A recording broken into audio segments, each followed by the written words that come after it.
ಯಾದವ್ ಅವರಿದ್ದಾರೆ, ರಾಜುಗೌಡ ಅವರು ಜೆಡಿಎಸ್ ನಿಂದ ಇದ್ದಾರೆ. ಮೂರು ಜನರು ಕಾರ್ಯಕ್ರಮಕ್ಕೆ ಸ್ವಾಗತ. ಪ್ರಶಾಂತ್ ನಾಥ್ ನಾನು ಚರ್ಚೆಯನ್ನು ಶುರು ಮಾಡ್ತಾ ಇದ್ದೀನಿ. ಪ್ರಶಾಂತ್, ಕಳೆದ ವರ್ಷ ವಿಧಾನಸಭಾ ಚುನಾವಣೆಗಳ ನಡೆದದ್ದೇ ಬಿಜೆಪಿ ಸರ್ಕಾರ 40% ಸರ್ಕಾರ ಅನ್ನುವ ಕ್ಯಾಂಪೇನು, ಪೇ ಸಿಎಂ ಕ್ಯಾಂಪೇನ್. ಆ ಕ್ಯಾಂಪೇನಿನ ಭರಾಟೆಯನ್ನು ನೋಡಿದ್ರೆ ಹೊಸ ಸರ್ಕಾರ ಬಂದ ತಕ್ಷಣ ಏನು ಬಿಜೆಪಿ ಅವ್ರ ಮೇಲೆ ಕೇಸ್ಗಳ ಮೇಲೆ ಕೇಸ್ ಹಾಕಿ ಅರೆಸ್ಟ್ಗಳ ಮೇಲೆ ಅರೆಸ್ಟ್ ಮಾಡಿಸಿ ಎಲ್ಲ ಆಗ್ಬಿಡುತ್ತೆ ಅಂತ ಅನ್ಕೊಂಡ್ವಿ ನಾವು. ಈಗ ನೋಡಿದ್ರೆ ವಾಲ್ಮೀಕಿ ಹಗರಣದ ತನಿಖೆಯಲ್ಲಿ ನಾಗೇಂದ್ರ ಅವರು ಅರೆಸ್ಟ್ ಆಗಿ, ಮುಡಾ ಹಗರಣದಲ್ಲಿ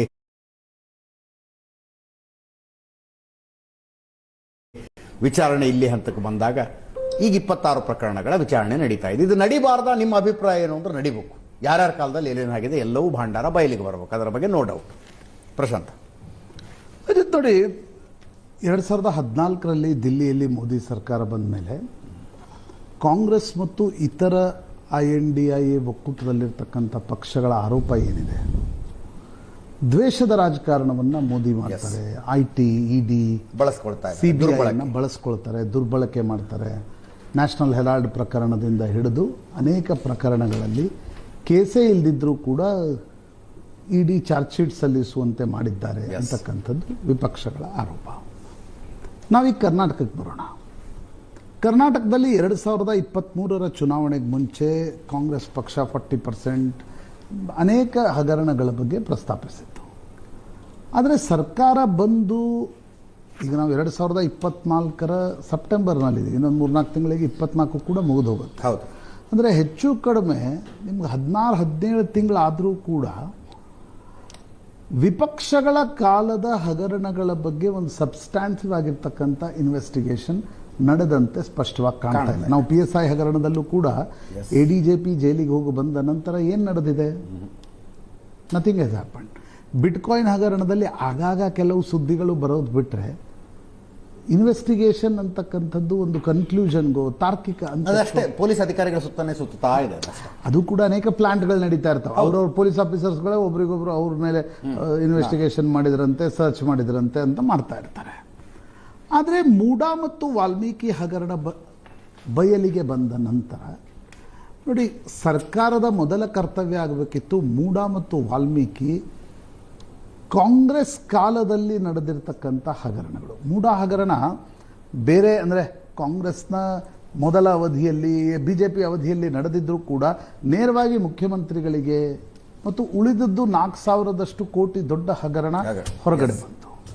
ವಾಲ್ಮೀಕಿ ಅಂತೂ ಬಿಡಿ, ಬಹಳ ಕಣ್ಣಿಗೆ ಕಾಣುವಂತೆ ರಾಚುವಂತೆ 87 ಕೋಟಿಯಷ್ಟು ಹಣ ಖಜಾನೆಯಿಂದ ವರ್ಗಾವಣೆಯಾಗಿದೆ ಅಂತಕ್ಕಂಥದ್ದನ್ನು ಸ್ವತಃ ಮುಖ್ಯಮಂತ್ರಿಗಳೇ ಒಪ್ಪಿಕೊಂಡ್ರು.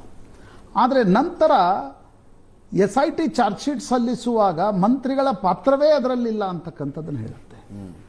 ಆದರೆ ಇಂಟ್ರೆಸ್ಟಿಂಗ್ಲಿ ಕೋವಿಡ್ನ ಮೊನ್ನೆಯ ಒಂದು ವರದಿ ಬಂದ ನಂತರ ಇಲ್ಲ, ಆಗಿನ ಕಾಲದ ಸಚಿವರನ್ನು ನಾವು ಇನ್ವೆಸ್ಟಿಗೇಟ್ ಮಾಡ್ತೀವಿ ನೀವು ಯಾರನ್ನೇ ಇನ್ವೆಸ್ಟಿಗೇಟ್ ಮಾಡಿ, ಅಂದರೆ ಜನಸಾಮಾನ್ಯನಿಗೆ ನೀವು ಯಾರನ್ನೂ ಇನ್ವೆಸ್ಟಿಗೇಟ್ ಮಾಡಿದರೂ ಸಮಸ್ಯೆ ಇಲ್ಲ. ಆದರೆ ನೀವು ಪ್ರಮಾಣ ವಚನವನ್ನು ತೆಗೆದುಕೊಂಡಿರ್ತೀರಿ. ಈಗ ಇಲ್ಲಿ ಕುಳಿತಿರ್ತಕ್ಕಂಥ ನಾಗರಾಜ್ ಯಾದವ್ ಇರ್ಬೋದು, ಕೇಶವ ಪ್ರಸಾದ್, ಮತ್ತು ಪಕ್ಷಪಾತ ಇಲ್ಲದೆ, ದ್ವೇಷ ಇಲ್ಲದೆ ನಾವು ಕೆಲಸ ಮಾಡ್ತೀವಿ. ರಾಗದ್ವೇಷಗಳಿಲ್ಲದೆ ಕೆಲಸ ಮಾಡ್ತೀವಿ. ಈಗ ನಾವು ಪ್ರಮಾಣ ವಚನ ತೆಗೆದುಕೊಳ್ಳದೆ ಪತ್ರಕರ್ತರಿಗೂ ನಮಗೊಂದು ಬೈಂಡಿಂಗ್ ಏನಿರುತ್ತೆ, ನಾವು ರಾಗದ್ವೇಷ ಇಲ್ಲದೆ ಕೆಲಸ ಮಾಡಬೇಕು ಅಂತಕ್ಕಂಥದ್ದು.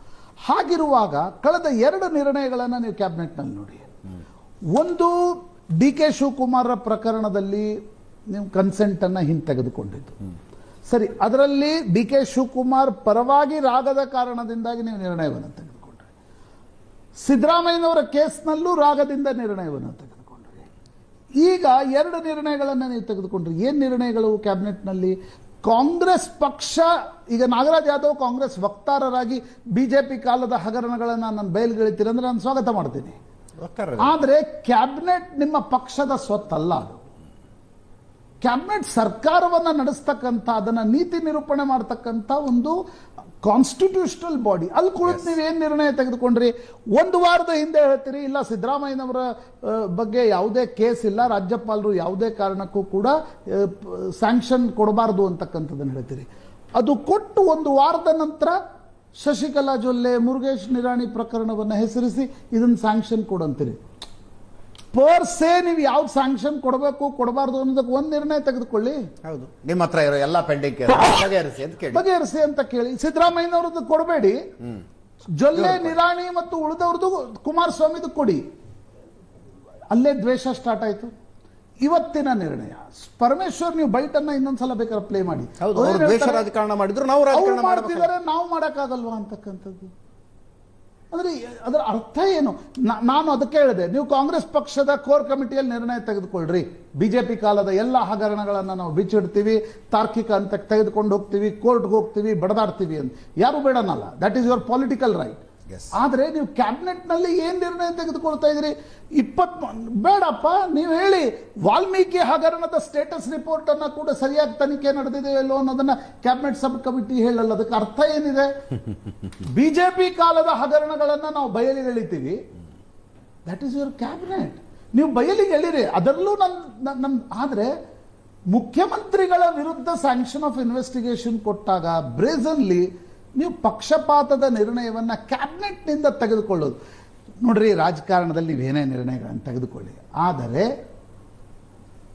ಇದು ಮುಂದಿನ ಎಲ್ಲಾ ಸರ್ಕಾರಗಳಿಗೂ ದಾರಿದೀಪ. ಇದು ಮುಂದಿನ ಎಲ್ಲಾ ಸರ್ಕಾರಗಳು ಏನ್ ಮಾಡ್ತವೆ? ನಿಮ್ ಕಾಲದ ಹಗರಣಗಳ ಬಗ್ಗೆ ನಾವು ಕ್ಯಾಬಿನೆಟ್ ನಿಂದ ನಿರ್ಣಯ ತೆಗೆದುಕೊಳ್ಳಿ. Cabinet is a constitutional body. ನೀವು ಈ ರೀತಿ ನಿರ್ಣಯಗಳನ್ನು ತೆಗೆದುಕೊಳ್ಳುವಾಗ 10 ಬಾರಿ ಯೋಚನೆ ಮಾಡಬೇಕಿತ್ತು. ನೀವು ಪಕ್ಷದಿಂದ ಹೋರಾಟ ಮಾಡಿ, 10 ವಕೀಲರನ್ನ ಅಪಾಯಿಂಟ್ ಮಾಡಿ, ಎಲ್ಲ ಕಡೆ ಕೇಸ್ಗಳನ್ನು ಹಾಕಿ, ಇನ್ವೆಸ್ಟಿಗೇಷನ್ ಏಜೆನ್ಸಿಗಳ ಮೇಲೆ ನೀವು ಬೇಕಾದ್ರೆ ಪ್ರೆಷರೈಸ್ ಲೆಜಿಟಿಮೇಟ್ ನಿಮ್ಮ ಸರ್ಕಾರದಲ್ಲಿ ಕುಳಿತಿರ್ತಕ್ಕಂಥವ್ರು ರೈಟ್. ಆದರೆ ಹಿಂದಿನ ಸರ್ಕಾರದ ಹಗರಣಗಳನ್ನ ಮಾತ್ರ ತನಿಖೆ ಮಾಡ್ಲಿಕ್ಕೆ ಕ್ಯಾಬಿನೆಟ್ ಮಾಡೋದು, ಸಿದ್ದರಾಮಯ್ಯನವರ ವಿರುದ್ಧ ಸ್ಯಾಂಕ್ಷನ್ ಕೊಡಬೇಡಿ, ಉಳಿದವರ ವಿರುದ್ಧ ಸ್ಯಾಂಕ್ಷನ್ ಕೊಡಿ ಅಂತಕ್ಕಂಥದ್ದು ಹೇಳೋದು ಕ್ಯಾಬಿನೆಟ್ಗೆ ಸರಿಯಾದ ಕ್ರಮ ಅಲ್ಲ ಅಂತ ನನ್ನ ಅಭಿಪ್ರಾಯ. ಪ್ರಶ್ನೆ ಸ್ಟ್ರೇಟ್ ಇದೆ.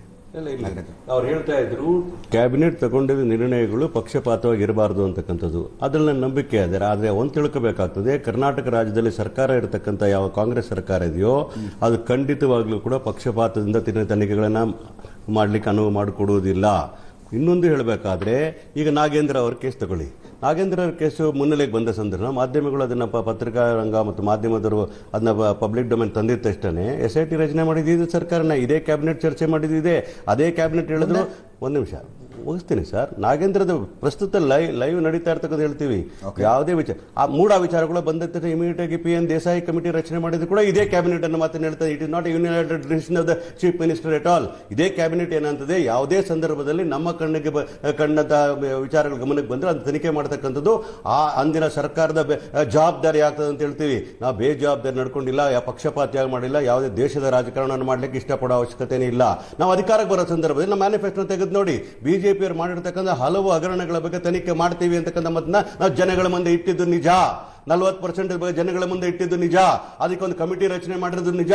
ನಾಗಮೋಹನ್ ದಾಸ್ ಕಮಿಟಿ ಅವರು ನಮಗೆ ರಿಪೋರ್ಟ್ ಕೊಡಬೇಕಾಗಿತ್ತು. ರಿಪೋರ್ಟ್ ಕೊಡ್ಲಿಕ್ಕಿನ್ನ ಟೈಮ್ ತಗೊಳ್ತಾ ಇರಬೇಕಾದ್ರೆ ಏನಾಗ್ತದೆ ಅಂತ ಪ್ರಗತಿ ಪರಿಶೀಲನೆ ಮಾಡತಕ್ಕಂಥದ್ದು, ಆ ವಿಚಾರದಲ್ಲಿ ಏನ್ ನಡೀತಾ ಇದೆ ಅಂತ ನಾವು ಇಂಟರ್ಫಿಯರ್ ಆಗಕ್ಕಾಗಲ್ಲ. ಬಟ್ ನಿಮ್ ಕೊಟ್ಟ ಟೈಮ್ ಬೌಂಡಲ್ಲಿ ನೀವು ಯಾವ ಕಮಿಷನ್ಗಳ ರಚನೆ ಮಾಡ್ತೀವಿ, ಅವರು ಆ ರಿಪೋರ್ಟ್ ನ ಕೊಟ್ರ ಇಲ್ಲ ಅಂತ ನೋಡ್ಲಿಕ್ಕೋಸ್ಕರ ಒಂದು ಉನ್ನತವಾದಂತಹ ಸಮಿತಿನ ಮಾಡಬೇಕಾಗ್ತದೆ. ಅದು ಪಕ್ಷದ ಕಾರ್ಯಕರ್ತರ ಸಮಿತಿ ಮಾಡ್ಲಿಕ್ಕೆ ಆಗೋದಿಲ್ಲ. ರಾಜ್ಯ ಸರ್ಕಾರ ಆಡಳಿತ ಚುಕ್ಕಾಣಿ ಇಟ್ಕೊಂಡಿರ್ತಕ್ಕಂಥ ಕ್ಯಾಬಿನೆಟಿನ ಮಂತ್ರಿಗಳ ಒಂದು ಸಮಿತಿ ಆಗಬೇಕಾಗ್ತದೆ. ಮಂತ್ರಿಗಳ ಉಪಸಮಿತಿ ಇರತಕ್ಕಂಥದ್ದು. ಒಂದು ನಿಮಿಷ ಸರ್, ಒಂದು ನಿಮಿಷ PSS ಮುಗಿಸ್ತೀನಿ sir. It's good debate. I am asking you. ನಾವು ಪಕ್ಷಪಾತ ಮಾಡಿಲ್ಲ ಅಂತ ಹೇಳಲಿಕ್ಕೆ ನಾನು ಹಲವಾರು ಉದಾಹರಣೆಗಳನ್ನು ಕೊಡ್ತೇನೆ. ಇವತ್ತಿನ PSS ಸ್ಕ್ಯಾಮ್ದಲ್ಲಿ ನಾವು ಒಂದು ಜಸ್ಟಿಸ್ ವೀರಪ್ಪ ಅವರ ನೇತೃತ್ವದಲ್ಲಿ ಒಂದು ಕಮಿಟಿ ರಚನೆ ಮಾಡ್ತೀವಿ. What has happen to it ಅಂತ ಯಾರು ಕೇಳಬೇಕಂದ್ರೆ ಅವ್ರು ಕೊಡೋವರೆಗೂ ಕೂಡ ನಾವು ಕಾಯ್ಕೊಂಡು ಕುತ್ಕೊಳ್ಳೋಕ್ಕಾಗುತ್ತಾ? We should also speed up the matter. We have to see that everything is done on time ಅಂತ ಮಾಡ್ಲಿಕ್ಕೋಸ್ಕರ ಈ ವಿಚಾರ ಏನ ಮಾಧ್ಯಮಗಳನ್ನು ಪ್ರಶ್ನೆ ಮಾಡ್ತಾರೆ. ಏನಾಯ್ತು 40% ಕಮಿಷನ್, 1.5 ವರ್ಷ ಆಯ್ತು ಅಧಿಕಾರಕ್ಕೆ ಬಂದು ಏನ್ ಮಾಡಿದ್ರಿ ಅಂತ ನಮ್ಮನ್ನ ಪ್ರಶ್ನೆ ಮಾಡ್ತಕ್ಕಂಥವ್ರು ಮಾಧ್ಯಮದವರು. ಅವ್ರಿಗೂ ಗೌರವ ಕೊಡಬೇಕಾಗ್ತದೆ, ಪಬ್ಲಿಕ್ಗೂ ಗೌರವ ಕೊಡಬೇಕಾಗ್ತದೆ. ಇವತ್ತು ನಾನು ನಿಮ್ಗೆ ಹೇಳ್ತಾ ಇದ್ದೀನಿ, ಒಟ್ಟಾರೆ ನನ್ನ ಕೈಯಲ್ಲಿರ್ತಕ್ಕಂಥ 21 ಹಗರಣಗಳ ಪಟ್ಟಿ ನನ್ನ ಹತ್ರ ಇದೆ. ಅದರ ಲಿಸ್ಟ್ ನೋಡಿದ್ರೆ 45,000 ಕೋಟಿಗಿಂತ ಹೆಚ್ಚು ಹಗರಣ ಆಗಿದೆ ಅಂತಕ್ಕಂಥದ್ದು ಮೇಲ್ನೋಟಕ್ಕೆ ಕಾಣಿರ್ತಕ್ಕಂಥದ್ದು. ಈಗ ಉದಾಹರಣೆಗೆ ಸರಿ ಸರ್, ಒಬ್ಬರನ್ನು ಬಿಡಬೇಡ್ರಿ, ಒಬ್ಬರನ್ನು ಬಿಡಬೇಡಿ, ಅದರಲ್ಲಿ ಪ್ರಶ್ನೆನೇ ಇಲ್ಲ. ನಾವು ನಿಮ್ಮ ಪ್ರಣಾಳಿಕೆ यार तू इतनी जल्दी एक्सपर्ट ट्रीटमेंट शुरू कर रहा है क्या? क्यों गंजा होने का वेट? ಆದ್ರೆ ಕ್ಯಾಬಿನೆಟ್ ಉಪಸಮಿತಿ ರಚನೆ ಮಾಡುವಾಗ ಅದರಲ್ಲಿ ನಿರ್ಣಯದಲ್ಲಿ ಬರೋದು ಬಿಡಿ, ಬಿಜೆಪಿ ಕಾಲದ ಹಗರಣಗಳ ತನಿಖೆಗೆ ಅಂತ. ಒಂದು ನಿಮಿಷ, ಆ ರೀತಿ can you write it? We will not write BJP ಕಾಲ ಹಗರಣ ಅಂತ ಅಲ್ಲ. ನಾವೇನಂತ 26 ಹಗರಣಗಳನ್ನ ಹೆಂಗ ಆರಿಸ್ಕೊಂಡ್ರಿ? ನಾವ್ ಹೇಳ್ತೀವಿ, ನಾವ್ ಹೇಳ್ತಾ ಇದ್ವಿ ಕೇಳಿ. ಈವನ್ ನಾವು 2008ರಿಂದ 2013 ಬಿಜೆಪಿ ನಡೆದಂತ ಸಂದರ್ಭ ಇರ್ತಕ್ಕಂಥ ವಿಚಾರದಲ್ಲಿ ಹಗರಣ ಆಗಿದ್ರೆ ಅದನ್ನು ತನಿಖೆ ಮಾಡ್ತೇವೆ. ನಾವು 13ರಿಂದ 18 ಅಧಿಕಾರದ ಸಂದರ್ಭದಲ್ಲಿ ಯಾವ ಅಧಿಕಾರ ತಪ್ಪು ಮಾಡಿದ್ರೆ ಅದನ್ನು ತನಿಖೆ ಮಾಡ್ತೇವೆ. ಯಾವ್ದಿದೆ ಹೇಳಿ? ಲೀಸ್ಟ್ ತಂದಿದ್ದೀರಲ್ಲ, ಆ ಲೀಸ್ಟ್ ನಲ್ಲಿ ನನಗೆ ಕಾಂಗ್ರೆಸ್ 13ರಿಂದ 18 ಅವಧಿ ಒಂದು ನಿಮಿಷ ರೀ. I will show you the list, correct list I will give you. 8 to 13 ಇರತಕ್ಕಂಥ ಒಂದು ಕೇಸ್ ನಿಮ್ಗೆ ತೋರಿಸ್ತೀನಿ. ಕ್ಲಾಸಿಕ್ ಕೇಸ್ ಬಿಜೆಪಿ 13 to 18 ಉಂಟಾ? 23 to 24 ಉಂಟಾ? ಒಂದು ನಿಮಿಷ. ನಮ್ಮಲ್ಲಿ ಹಗರಣ ಆಗಿದ್ರೆ ಖಂಡಿತವಾಗ್ಲೂ ಕೂಡ ಇರ್ತದೆ. ಹಗರಣ ಆಗಿಲ್ಲ sub committee should look into all the investigation ಅಲ್ವಾ? ಹೇಳಿದ್ರಲ್ಲ ಅವರು, ನಮ್ಮ ಕಾಲದಲ್ಲಿ ಹಗರಣನೇ ನಡೆದಿಲ್ಲ, ಮತ್ತೆ ಇನ್ನೇನು ಕ್ಯಾಬಿನೆಟ್ ಸಬ್ ಕಮಿಟಿನೇ ಮಾಡೋದಾದ್ರೆ ಅದು ವಾಲ್ಮೀಕಿ ಹಗರಣದಲ್ಲಿ ಏನ್ ಮಾಡುತ್ತೆ ಅನ್ನೋದನ್ನು ನೋಡಬೇಕು. ಅದೇ ಬರೀ ಬಿಜೆಪಿ ಕಾಲದ ಹಗರಣಗಳ ಬಗ್ಗೆ. ಒಂದ್ ನಿಮಿಷ ನೋಡಿ ಸರ್, ಒಂದ್ ನಿಮಿಷ. KADBL 2008 ಮತ್ತು 2013 ಒಳಗಡೆ ನಡೆಯುತ್ತೆ. ಕಟ್ಟಾ ಸುಬ್ರಹ್ಮಣ್ಯ ನಾಯ್ಡು ಇರ್ಬೋದು, ಮುರುಗೇಶ್ ಮುಂತಾದವರ ಇವತ್ತಿಂದ ಮಾತ್ರ ತಗೊಂಡಿಲ್ಲ ನಾವು. ಅದೇ ಹಿಂದಿನ ಬಿಜೆಪಿ ಸರ್ಕಾರ ಇದ್ದಾಗಿಂದು ತಗೊಂಡಿದ್ದೀರಿ. ಎಕ್ಸಾಂಪಲ್ ಏನ್ 99ರಿಂದ 2004 ಒಂದ್ ನಿಮಿಷ ಸರ್, ನಿಮಗೆ ನೀವೇ ಮಾತಾಡಿ. ನಾವು ಅಧಿಕಾರಕ್ಕೆ ಬಂದ ಸಂದರ್ಭದಲ್ಲಿ ಬಿಜೆಪಿ ಮತ್ತು ಬೇರೆ ಸರ್ಕಾರ ಅಧಿಕಾರದ ಸಂದರ್ಭದಲ್ಲಿ ಮಾತ್ರ ಅಲ್ಲ, ನಮ್ಮ ರಾಜ್ಯದಲ್ಲಿ, ಕರ್ನಾಟಕ ರಾಜ್ಯದಲ್ಲಿ ಯಾವುದೇ ಆಡಳಿತ ಪಕ್ಷ ಇದ್ದ ಸಂದರ್ಭದಲ್ಲಿ ಆಗಿರ್ತ ಹಗರಣಗಳನ್ನು ತನಿಖೆ ಮಾಡಬೇಕಾದ್ರೂ ಆಗಿನ ಸರ್ಕಾರದ ಜವಾಬ್ದಾರಿ ಆಗಿರುತ್ತೆ. ಆ ಕೆಲಸ constitutionally empowered committee is cabinet to take a decision who has to investigate this matter ಅಂತ. ಉದಾಹರಣೆಗೆ ಹೇಳ್ತೀನಪ್ಪ, ಈಗ ನಾವು ಯಾಕೆ ತಗೊಳ್ಬೇಕು ಯಾವ ನಿಯಮದ ಅಡಿಯಲ್ಲಿ ಈ ಲಿಸ್ಟ್ ನಲ್ಲಿ ವಾಲ್ಮೀಕಿ ಹಗರಣ ಬರಲಿಲ್ಲ, ಮೂಡ ಹಗರಣ ಬರಲಿಲ್ಲ? ಒಂದ್ ನಿಮಿಷ, ಈ ಲಿಸ್ಟ್ ಬಿಜೆಪಿ ಅವರಿಗೆ ಹೇಳ್ತಾ ಇರ್ತಕ್ಕಂಥದ್ದು, ನಾವೇ ತನಿಖೆ. ಒಂದ್ ನಿಮಿಷ, ಪಾಯಿಂಟ್. ಈಗ ವಾಲ್ಮೀಕಿ ನಿಗಮ ಹಗರಣ ಬಂದಾಗ ತನಿಖೆಗೆ ಆರ್ಡರ್ ಮಾಡಿದ್ದು ಯಾರು? ನಾವೇ ತಾನೆ. ಆರ್ಡರ್ ನಡೀತಾ ಇದೆ ತಾನೆ. ತನಿಖೆ ಈ ವಿಚಾರಗಳು ತನಿಖೆ ಆಗ್ಬೇಕಾಗಿರುತ್ತೆ. ಜಸ್ಟಿಸ್ PN ದೇಸಾಯಿ ಮೂಡ ಮಾಡ್ತಾ ಇದೆಯಪ್ಪ, ಏನ್ ಮಾಡ್ತು ಅನ್ನೋದು cabinet sub committee will not look into that. Definitely will look into all that matter. ಒಂದ್ ನಿಮಿಷ ಇರಿ, ನಿಮ್ಮ ಹತ್ರ ಅಧಿಕೃತ ಲಿಸ್ಟ್ ಕೊಟ್ಟಾರ ನಿಮ್ಗೆ? ನನ್ನ ಹತ್ರ ಇರ್ತಕ್ಕಂಥ 21 ಲಿಸ್ಟ್ಗಳಲ್ಲಿ ಕೂಡ ನೀವು ಎನ್ಮಾರ್ಕ್ ಮಾಡಿ ಬಿಜೆಪಿ ಅಂತ ಹೇಳ್ತಾ ಇದೀವಲ್ಲ, ಆದ್ರೆ ಒಂದ್ ತಿಳ್ಕೋಬೇಕಾಗ್ತದೆ, PN ದೇಸಾಯಿ ಅವರು ಕೂಡ ಏನ್ ಮಾಡ್ತಾ ಇದ್ದಾರೆ, ತನಿಖಾ ರಿಪೋರ್ಟ್ ಯಾವಾಗ ಕೊಡ್ತಾರಂತ ಈ ಮೇಲ್ಗುಸ್ತುವಾರಿ ಸಚಿವರು ಅದನ್ನು ನೋಡ್ತಾರೆ. ಹೇಳಿಲ್ಲ ಪರಮೇಶ್ವರ್ ಅವರು. ಕೇಳಿ, ನಾನು ವಕ್ತಾರ ನೀವು ಹೇಳ್ತಾ ಇದ್ದೀನಿ. ಎಲ್ಲಾ ತನಿಖೆಗಳ ಪ್ರಗತಿ. ನಾಗರಾಜ್ ಯಾದವ್ ಹೇಳಿದ್ಮೇಲೆ ಇನ್ನೇನು ಪರಮೇಶ್ವರ್ ಹೇಳೋದೇನು ಉಳ್ಕೊಂಡಿದೆ? ಎಲ್ಲಾ ತನಿಖಾ ಸಂಸ್ಥೆಗಳು ಮಾಡ್ತಾ ಇರ್ತಾರೆ. ತನಿಖಾ ಆಯೋಗಗಳು ಕೊಟ್ಟಿರ್ತಕ್ಕಂಥ ಇರ್ಬೋದು, CID ಕೊಟ್ಟಿರ್ತಕ್ಕಂಥ ವಿಚಾರಗಳಿರ್ಬೋದು, ಇನ್ಯಾವುದೇ ವಿಚಾರ ಕೊಟ್ಟಿರ್ತಕ್ಕಂಥದ್ದು, ಪೆಂಡಿಂಗ್ ಇದ್ದ ವಿಚಾರಗಳಿರೋ ಕೂಡ ಪ್ರಗತಿಯನ್ನು ನೋಡ್ತಕ್ಕಂಥದ್ದು ಮತ್ತು ನ್ಯಾಯಸಮ್ಮತ ಪಾರದರ್ಶಕವಾಗಬೇಕು.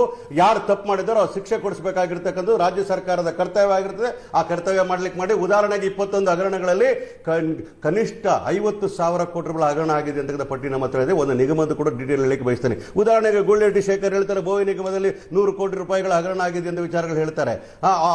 ಯತ್ನಾಳ್ ಅವರು ಬಂದು ಹೇಳ್ತಾರೆ, ಬಿಜೆಪಿ ಸರ್ಕಾರ ಇದ್ದಾಗ 40,000 ಕೋಟಿ ರೂಪಾಯಿ ಹಗರಣ. ನಾನು ಹೇಳಿದ್ನ, ನಿಮ್ಮ MLAಗಳು, ನಿಮ್ಮ ಮಂತ್ರಿಗಳು, ನಿಮ್ಮ ಮಾಜಿ ಮಂತ್ರಿಗಳು, ನಿಮ್ಮ ಕೇಂದ್ರದ ಮಾಜಿ ಮಂತ್ರಿಗಳು ಹೇಳಿರ್ತಾರೆ ಹಗರಣಗಳನ್ನ ತನಿಖೆ ಮಾಡಬೇಕು ಅಂತಕ್ಕಂದಾಗ ವಿಚಾರ ನಮ್ಗೆ ಇರೋದಿಲ್ವಾ? ನಾವು ಅಕ್ಯೂಸ್ ಮಾಡಿದ್ವಿ. Nagaraj Yadav on the floor of the house ಮುಖ್ಯಮಂತ್ರಿಗಳು ಹೇಳಿದ್ರಿ, ಹೌದ್ರಿ 89 ಕೋಟಿ ರೂಪಾಯಿ ಹಗರಣ ನಡೆದಿದೆ ವಾಲ್ಮೀಕಿ ನಿಗಮ. ಅಧಿಕಾರಿಗಳು ತಪ್ಪು ಮಾಡಿದ್ರೆ ಒಂದು ನಿಮಿಷ, ಅದು ಕ್ಲಾರಿಫಿಕೇಶನ್ ಕೊಡ್ತಾರೆ. ಯಾವಾಗ ನೀವು 187 ಕೋಟಿ ರೂಪಾಯಿ ಹಗರಣ ಅಂತಂದಾಗ ಇಲ್ಲಿ ತನಿಖಾ ಹಂತದಲ್ಲಿ ಇರ್ತಕ್ಕಂಥ ಮಾಹಿತಿ ಸರ್ಕಾರಕ್ಕೆ ಬಂದಿರತಕ್ಕಂಥದ್ದು 89 ಕೋಟಿ ರೂಪಾಯಿಗಳ ಹಗರಣ ಅಧಿಕಾರಿಗಳು ಮಾಡಿದ್ದಾರೆ. ನಮ್ಮ ಗಮನಕ್ಕೆ ಬಂದ ತಕ್ಷಣ ಒಳಗಡೆ ಆಗ್ತಕ್ಕಂಥ ಕೆಲಸವನ್ನು ಮಾಡಿದ್ದೇವೆ. ಇನ್ನು ಯಾರೇ ಇದ್ರಿಗೂ ತಪ್ಪು ಮಾಡಿದ್ರೆ ಕ್ರಮ ಕೈಗೊಳ್ತೀವಿ. ಅದು ನಮ್ಮ ಸಚಿವರು ಯಾವನ ಹತ್ರ ಮಾಡ್ತೀವಿ ಅಂತ ವಿಚಾರನ ರಾಜ್ಯದ ಮುಖ್ಯಮಂತ್ರಿಗಳು ಹೇಳ್ತಾರೆ. ಅವ್ರು ಒಪ್ಕೊಂಡಿದ್ದಾರೆ ಅನ್ನೋ ಮಾತಲ್ಲ. ಅಧಿಕಾರಿಗಳು ತಪ್ಪು ಮಾಡಿದ್ರೆ ಬಿಜೆಪಿ ಗವರ್ಮೆಂಟ್ ಆದ್ರೇನು, ಕಾಂಗ್ರೆಸ್ ಗವರ್ಮೆಂಟ್ ಆದ್ರೇನು ಕ್ರಮ ಕೈಗೊಳ್ಳಬೇಕಾದ ಕೆಲಸವನ್ನು ಮಾಡ್ತಾರೆ. ಆಮೇಲೆ ಇನ್ನೊಂದು ಹೇಳ್ಬೇಕು ಆದ್ರೆ, ನೀವು ಬಿಜೆಪಿಯವರು ಬಹಳ ಚಾಚಾಗಳ ತರ ಮಾತಾಡಿ ಕಾಂಗ್ರೆಸ್ನ ಕೈ ಬೊಟ್ಟು ತೋರಿಸ್ತಾ ಇದೀರಲ್ಲ, ನಿಮ್ಮ ಜಾಯಮಾನ ಏನು ಅಂತ ಜನಗಳಿಗೆ ಗೊತ್ತಾಗಬೇಕಾಗ್ತದೆ. ಯಾಕಂದ್ರೆ 50,000 ಕೋಟಿ ರೂಪಾಯಿ ಹಗರಣವನ್ನ ಮಾಡಿಕೊಂಡು ಎಷ್ಟು ಜನ ಜೈಲ್ಗೆ ಹೋಗ್ತಕ್ಕಂಥವರಲ್ಲ ಇವತ್ತಿಗೆ ಓಡಾಡ್ಕೊಂಡು ಬೇಲ್ಗಳು ತಗೊಂಡು ಓಡಾಡ್ತಾ ಇದಾರಲ್ಲ, ಅವರ ವಿಚಾರಗಳು ಜನಗಳ ಮುಂದೆ ಇಡಬೇಕಾ ಬೇಡವಾ? ಅದು ರಾಜ್ಯ ಸರ್ಕಾರ ಕರ್ತವ್ಯ ಬೇಡವಾ? ಆ ಕೆಲಸವನ್ನು ಮಾಡ್ತಾ ಇದ್ದಾರೆ. ಬಿಜೆಪಿನ ಟಾರ್ಗೆಟ್ ಮಾಡ್ತೀವಿ ಅಂತಂದ್ರೆ ನಾಗರಾಜ್ ಯಾದವ್ ಅವರ ಇಷ್ಟೊತ್ತಿನ ವಾದದ ಸಾರಾಂಶ ಇಷ್ಟೇ. ಕಾಂಗ್ರೆಸ್ ಅವಧಿಯಲ್ಲಿ ಹಗರಣಗಳು ನಡೆದಾಗ ಆ ಹಗರಣಗಳನ್ನು ಅಧಿಕಾರಿಗಳು ಮಾಡಿರ್ತಾರೆ. ಈ ಹಿಂದಿನ ಸರ್ಕಾರಗಳಿದ್ದಾಗ ನಡೆದ ಹಗರಣಗಳನ್ನ ರಾಜಕಾರಣಿಗಳು ಮಾಡಿರ್ತಾರೆ. This is what you want. ಅವರ ಸಂದರ್ಭದ ಅವರ ಆಡಳಿತ ಇದ್ದ ಸಂದರ್ಭ ಆಗಿನ ಹಗರಣಗಳಿಗೆ ಅವರು ಜವಾಬ್ದಾರರಾಗ್ತಾರೆ. ಅಧಿಕಾರಿಗಳು ಒಂದು ನಿಮಿಷ, ಈಗ ಮೂಡ ವಿಚಾರ ಹೇಳಿದ್ರಪ್ಪ, ನೀವು ಪ್ರಾಸಿಕ್ಯೂಷನ್ ಬಗ್ಗೆ ಇಷ್ಟೆಲ್ಲ ಮಾತಾಡಿ ಡಿಬೇಟ್ಗಳಾಯ್ತಲ್ಲ, ಆಗಿನ ಕಮಿಷನರ್ ಮೇಲೆ ಏನ್ ಕ್ರಮ ಕೈಗೊಂಡಿದ್ದಾರೆ? ಪ್ರಾಸಿಕ್ಯೂಷನ್ ಪರ್ಮಿಷನ್ ಕೊಟ್ಟಿದ್ದಾರೆ? ಏನ್ ಮಾಡಿದ್ದಾರೆ? ಮಾಡಿದಾಗ ಮಾತಾಡ್ಲಿಕ್ಕೆ ಹೇಳಿ ಅವ್ರನ್ನ. ಆಗಿನ DC ಬಗ್ಗೆ ಕ್ರಮ ಕೈಗೊಂಡಿದ್ದಾರೆ, ಆಗಿನ ಮಂತ್ರಿ ಬಗ್ಗೆ ಕೈಗೊಂಡ, ಆಗ ಮಂತ್ರಿ ಇದ್ದಾರೆ ಯಾರು? ಬೈತಿ ಬಸವರಾಜ್ ಅವರಿದ್ರು. ಮಾತಾಡ್ತಾರ ಇವರು? ಬರೇ ಚೀಫ್ ಮಿನಿಸ್ಟರ್ ಟಾರ್ಗೆಟ್ ಮಾಡಬೇಕು, ಬರೇ ಪಾಲಿಟಿಕ್ಸ್ ಮಾಡಬೇಕು, ಬರೇ ಗವರ್ನರ್ ಯೂಸ್ ಮಾಡಬೇಕು. ಯಾವ ನಾನ್ಸೆನ್ಸ್ ರೀ ಇದು? If you are giving a permission, all the people involved in that cases, you should have taken into the cognizance and given a notice to them. ಅವರ ಹೇಳಿಕೆಗಳನ್ನ ಮುಖ್ಯಮಂತ್ರಿ ತೋರಿಸಿದ್ದೆ ಆಗಿದ್ರೆ ನಾವು ಮಾಡೇ ಮಾಡ್ತೀವಿ, ಪ್ರಾಮಾಣಿಕತೆ ಮಾಡ್ತೀವಿ. ಈ ವಿಚಾರ ಬಂದ್ರೆ ಏನಂದ್ರೆ, ನೀವು ಯಾವ ಮಟ್ಟಕ್ಕೆ ಹೋಗಿದೆ ಅಂದ್ರೆ, ನೀವು ದುರುಪಯೋಗ ಪಡಿಸಿದ್ರೆ, ನೀವು ಕ್ಯಾಬಿನೆಟ್ ಅಲ್ಲಿ ಏನೋ ದ್ವೇಷದ ರಾಜಕಾರಣ ಮಾಡ್ತೀವಿ ಅಂದ್ರಿ, ನೀವು ರಾಜ್ಯಪಾಲರ ನಾನು ಮತ್ತು ಪ್ರಶಾಂತ್ ಒಂದ್ ನಿಮಿಷ ಸರ್, ರಾಜಕೀಯ ದ್ವೇಷಕ್ಕೆ ಏನಾದ್ರು ಸಾಕ್ಷಿ ಆಗಿದ್ರೆ ಗವರ್ನರ್ ಮರಣ ಉಪಯೋಗಿಸ್ಕೊಂಡು ರಾಜಕಾರಣ ಮಾಡ್ತಿರಲ್ಲ, ಅದಕ್ಕಿಂತ ನಾಚಿಕೆ ಕೇಳಿನ ಇನ್ನೊಂದು ಸಂಗತಿ ಇಲ್ಲ ನಮ್ಮ ಮಾತು ಹೇಳ್ತಾ ಇದ್ದೀನಿ. ನನ್ನ ಮತ್ತು ಪ್ರಶಾಂತ್ ನಾಥ್ ವಾದ ಇಷ್ಟೇ, ನಾಗರಾಜ್ ಯಾದವ್, ನೀವು ರಾಜಕೀಯ ಮಾಡಬೇಡಿ ಅಂತ ಯಾರು ಹೇಳ್ತಾ ಇಲ್ಲ. ಮಾಡಿ, ದ್ವೇಷದ ರಾಜಕಾರಣವನ್ನು ಕಾಂಗ್ರೆಸ್ ಮಾಡ್ತೀವಿ, ಅದರ ಬಗ್ಗೆ ನೋ ಡೌಟ್. ಕ್ಯಾಬಿನೆಟ್ ಅದನ್ನ ಮಾಡ್ತಾ ಇದೆ ಅನ್ನುವ ಸಂದೇಶ ಕ್ಯಾಬಿನೆಟ್ ತನ್ನ ಕ್ಯಾಬಿನೆಟ್ ಅದನ್ನ ಮಾಡ್ತಾ ಇದೆ ಅನ್ನೋ ಸಂದೇಶ ಒಳ್ಳೇದಲ್ಲ. ಒಂದು ಸಣ್ಣ ಬ್ರೇಕ್ ಮುಗಿಸ್ಕೊಂಡು ವಾಪಸ್ ಬರ್ತೇನೆ. ನಂತರ ಕೇಶವ ಪ್ರಸಾದ್ ರೇ, ಹಗರಣಗಳ ಆಗಿದಾವೆ ಅಂತ ಮೇಲ್ನೋಟಕ್ಕೆ ಅವ್ರಿಗೆ ಮಾಹಿತಿ ಸಿಕ್ಕಿದೆಯಪ್ಪ, ತನಿಖೆ ಮಾಡಿಸ್ತಿದ್ದಾರೆ, ದ್ವೇಷ ರಾಜಕಾರಣ ಅಂತ ಯಾಕೆ ಅಂತ ಅನ್ಕೋತೀರಿ?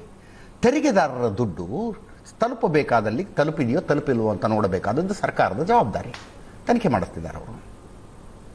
ನೋಡಿ, ಕಾಂಗ್ರೆಸ್ ಸರ್ಕಾರ ಬಂದು ಆವಾಗಲೇ 1.5 ವರ್ಷ ಆಗಿದೆ. ಅವರು ಚುನಾವಣಾ ಸಂದರ್ಭದಲ್ಲಿ ತುಂಬಾ ದೊಡ್ಡ ದೊಡ್ಡ ಘೋಷಣೆ ಹಾಕಿದ್ರು, ನಮ್ಮ ಮೇಲೆ ಇಲ್ಲ ಸಲ್ಲದ ಆರೋಪ ಮಾಡಿದ್ರು. ಚುನಾವಣೆ ಮುಗಿದ ತಕ್ಷಣನೇ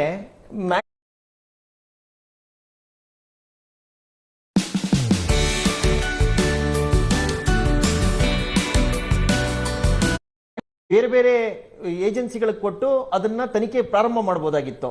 ಆದ್ರೆ ಇಷ್ಟು ದಿನ ಬಿಟ್ಟು ನಾವು ಮುಡಾ ಹಗರಣವನ್ನ ತಗೊಂಡು ಮುಡಾ ಹಗರಣದ ಬಿಸಿಯನ್ನ ಅವ್ರಿಗೆ ಮುಟ್ಸಿ, ಯಾವಾಗ ಅದು ಸಿಎಂ ಅವರ ಬುಡಕ್ಕೆ ಬಂದಿದೆ ಅಂತ ಗೊತ್ತಾಯ್ತೋ, ಈಗ ಅವ್ರಿಗೆ ಆ ಹಗರಣಗಳು ನೆನಪಾಗ್ತಾ ಇದೆ. ಹಾಗೇನೆ ಮಹರ್ಷಿ ವಾಲ್ಮೀಕಿ ಹಗರಣದಲ್ಲಿ 187 ಕೋಟಿ ಎನ್ನುವಂಥದ್ದನ್ನ ನಾವು ಮೇಲ್ಮನೆ ಮತ್ತು ಕೆಳಮನೆ. ಮಹರ್ಷಿ ವಾಲ್ಮೀಕಿ ಹಗರಣ ಅನ್ಬೇಡಿ ಸರ್, ಕೇಳಿಸ್ಕೊಳಕ್ಕೆ ಒಂಥರ ಅನ್ಸುತ್ತೆ.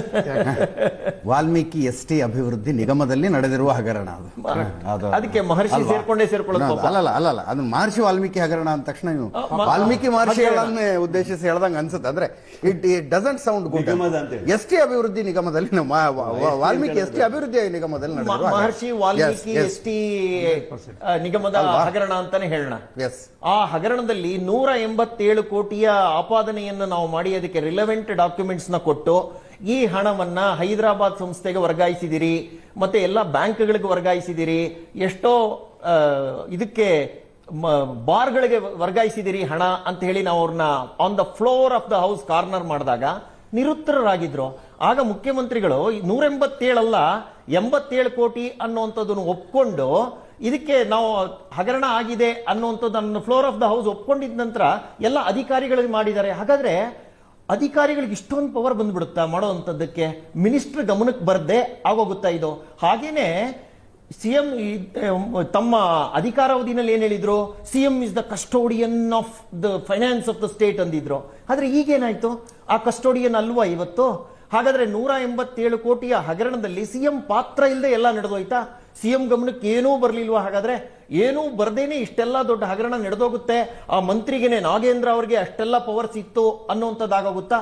ಅಂದ್ರೆ ತಾವು ಬಂದಿದ್ದೇ ಇಡೀ ದೇಶಕ್ಕೆ ಎಟಿಎಂ ಆಗೋದಕ್ಕೆ. ಕಾಂಗ್ರೆಸ್ ಎಟಿಎಂ ಆಗಿ ಇಲ್ಲಿ ತಗೊಂಡಂತಹ ಹಣವನ್ನ ದೇಶದಾದ್ಯಂತ ಹಬ್ಸಿದ್ರು. ಪಕ್ಕದ ರಾಜ್ಯವಾದಂತ ತೆಲಂಗಾಣದ ಪೂರ್ಣ ಜವಾಬ್ದಾರಿಯನ್ನ ಕಾಂಗ್ರೆಸ್ ಕೊಟ್ಟಿತ್ತು. ಅವರು ಆ ಹಣವನ್ನ ಚುನಾವಣೆಯಲ್ಲಿ ಖರ್ಚು ಮಾಡಿದ್ರು. ಹಾಗೇನೆ ಬಳ್ಳಾರಿಯ ಚುನಾವಣೆಯಲ್ಲೂ ಕೂಡ ತುಕಾರಾಂ ಅವ್ರನ್ನ ಗೆಲ್ಲಿಸೋದಕ್ಕೋಸ್ಕರ 21 ಕೋಟಿ ಖರ್ಚು ಮಾಡಿದ್ದಾರೆ ಅನ್ನುವಂಥದ್ದು ಇವತ್ತು ಬೆಳಕಿಗೆ ಬಂದಿದೆ.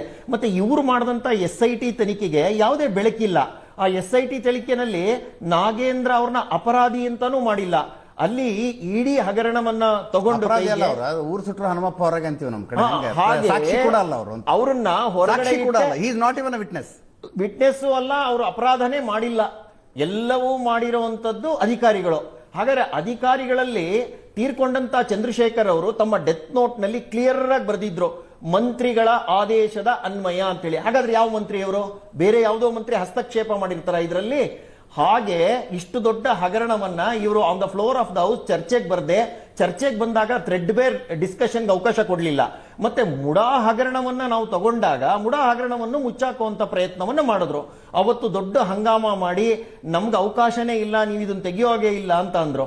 ಸರ್ಕಾರಕ್ಕೆ ಆ ರೀತಿ ನಾವು ಹಗರಣವನ್ನೇ ಮಾಡಿಲ್ಲ ಅಂತ ಅಂದ್ರೆ ಮಾಡಬೇಕಾಗಿತ್ತು, ಚರ್ಚೆ ಮಾಡಬೇಕಾಗಿತ್ತು. ಆ ಸಂದರ್ಭದಲ್ಲಿ ಹೇಳಬೇಕಾಗಿತ್ತು, ಬಿಜೆಪಿ ಸರ್ಕಾರ ಸಾಲು ಸಾಲು ಹಗರಣವನ್ನು ಮಾಡಿದೆ, ಇದೆಲ್ಲವನ್ನು ನಾವು ಕುಲಂಕುಷವಾಗಿ ತೆಗಿತೀವಿ. ಸುಮ್ಮನೆ ನಮ್ಮ ವೀಕ್ಷಕರ ದಾರಿ ತಪ್ಪೋದ್ ಬೇಡ. ಮೂಡ ಹಗರಣ ನಡೆದಿಲ್ಲ ಅಂತ ಸರ್ಕಾರ ಎಲ್ಲೂ ಹೇಳಿಲ್ಲ. ಮುಡಾ ನಡೆಯದೇ ಹೋಗಿದ್ದರೆ IAS ಅಧಿಕಾರಿಗಳ ನೇತೃತ್ವದಲ್ಲಿ ಒಂದು ತನಿಖೆ, ನಿವೃತ್ತ ಜಸ್ಟಿಸ್ ನೇತೃತ್ವದಲ್ಲಿ ಇನ್ನೊಂದು ತನಿಖೆಗೆ ಆದೇಶ ಯಾಕೆ ಬರ್ತಿತ್ತು? ಖಂಡಿತ. ಮೂಡಾನ ಮಾಜಿ ಕಮಿಷನರ್ ಸಸ್ಪೆಂಡ್ ಯಾಕೆ ಮಾಡ್ತಿದ್ರು? ಹಗರಣ ನಡೆದಿದೆ, ಒಪ್ಕೊಂಡಿದ್ದಾರೆ. ಹಗರಣ ಈ ನಡೆದಿದೆ. 14 ಸೈಟ್ಗಳ ವಿಷಯದಲ್ಲಿ ನಮ್ ತಪ್ಪಿಲ್ಲ ಅಂತಾರೆ ಅವರು. 14 ಹಂಗೆ ಅದೇನು ಅಂದ್ರೆ ಆಶ್ಚರ್ಯಕರ ರೀತಿಯಲ್ಲಿ ಕಾಂಗ್ರೆಸ್ ಸರ್ಕಾರದಲ್ಲಿ ನಡೆದಿರುವ ಹಗರಣಗಳನ್ನೆಲ್ಲ ಅಧಿಕಾರಿಗಳು ಮಾಡಿದ್ದಾರೆ, ಬಿಜೆಪಿ ಸರ್ಕಾರದ ಅವಧಿಯಲ್ಲಿ ನಡೆದ ಹಗರಣಗಳನ್ನೆಲ್ಲ ರಾಜಕಾರಣಿಗಳು ಮಾಡಿದ್ದಾರೆ ಅನ್ನೋ ಸಿಂಗಲ್ ಲೈನ್ ಕನ್ಕ್ಲೂಷನ್ ಬಂದಂಗೆ ಈ ಆದೇಶ ಕಾಣಿಸ್ತಾ ಇದೆ.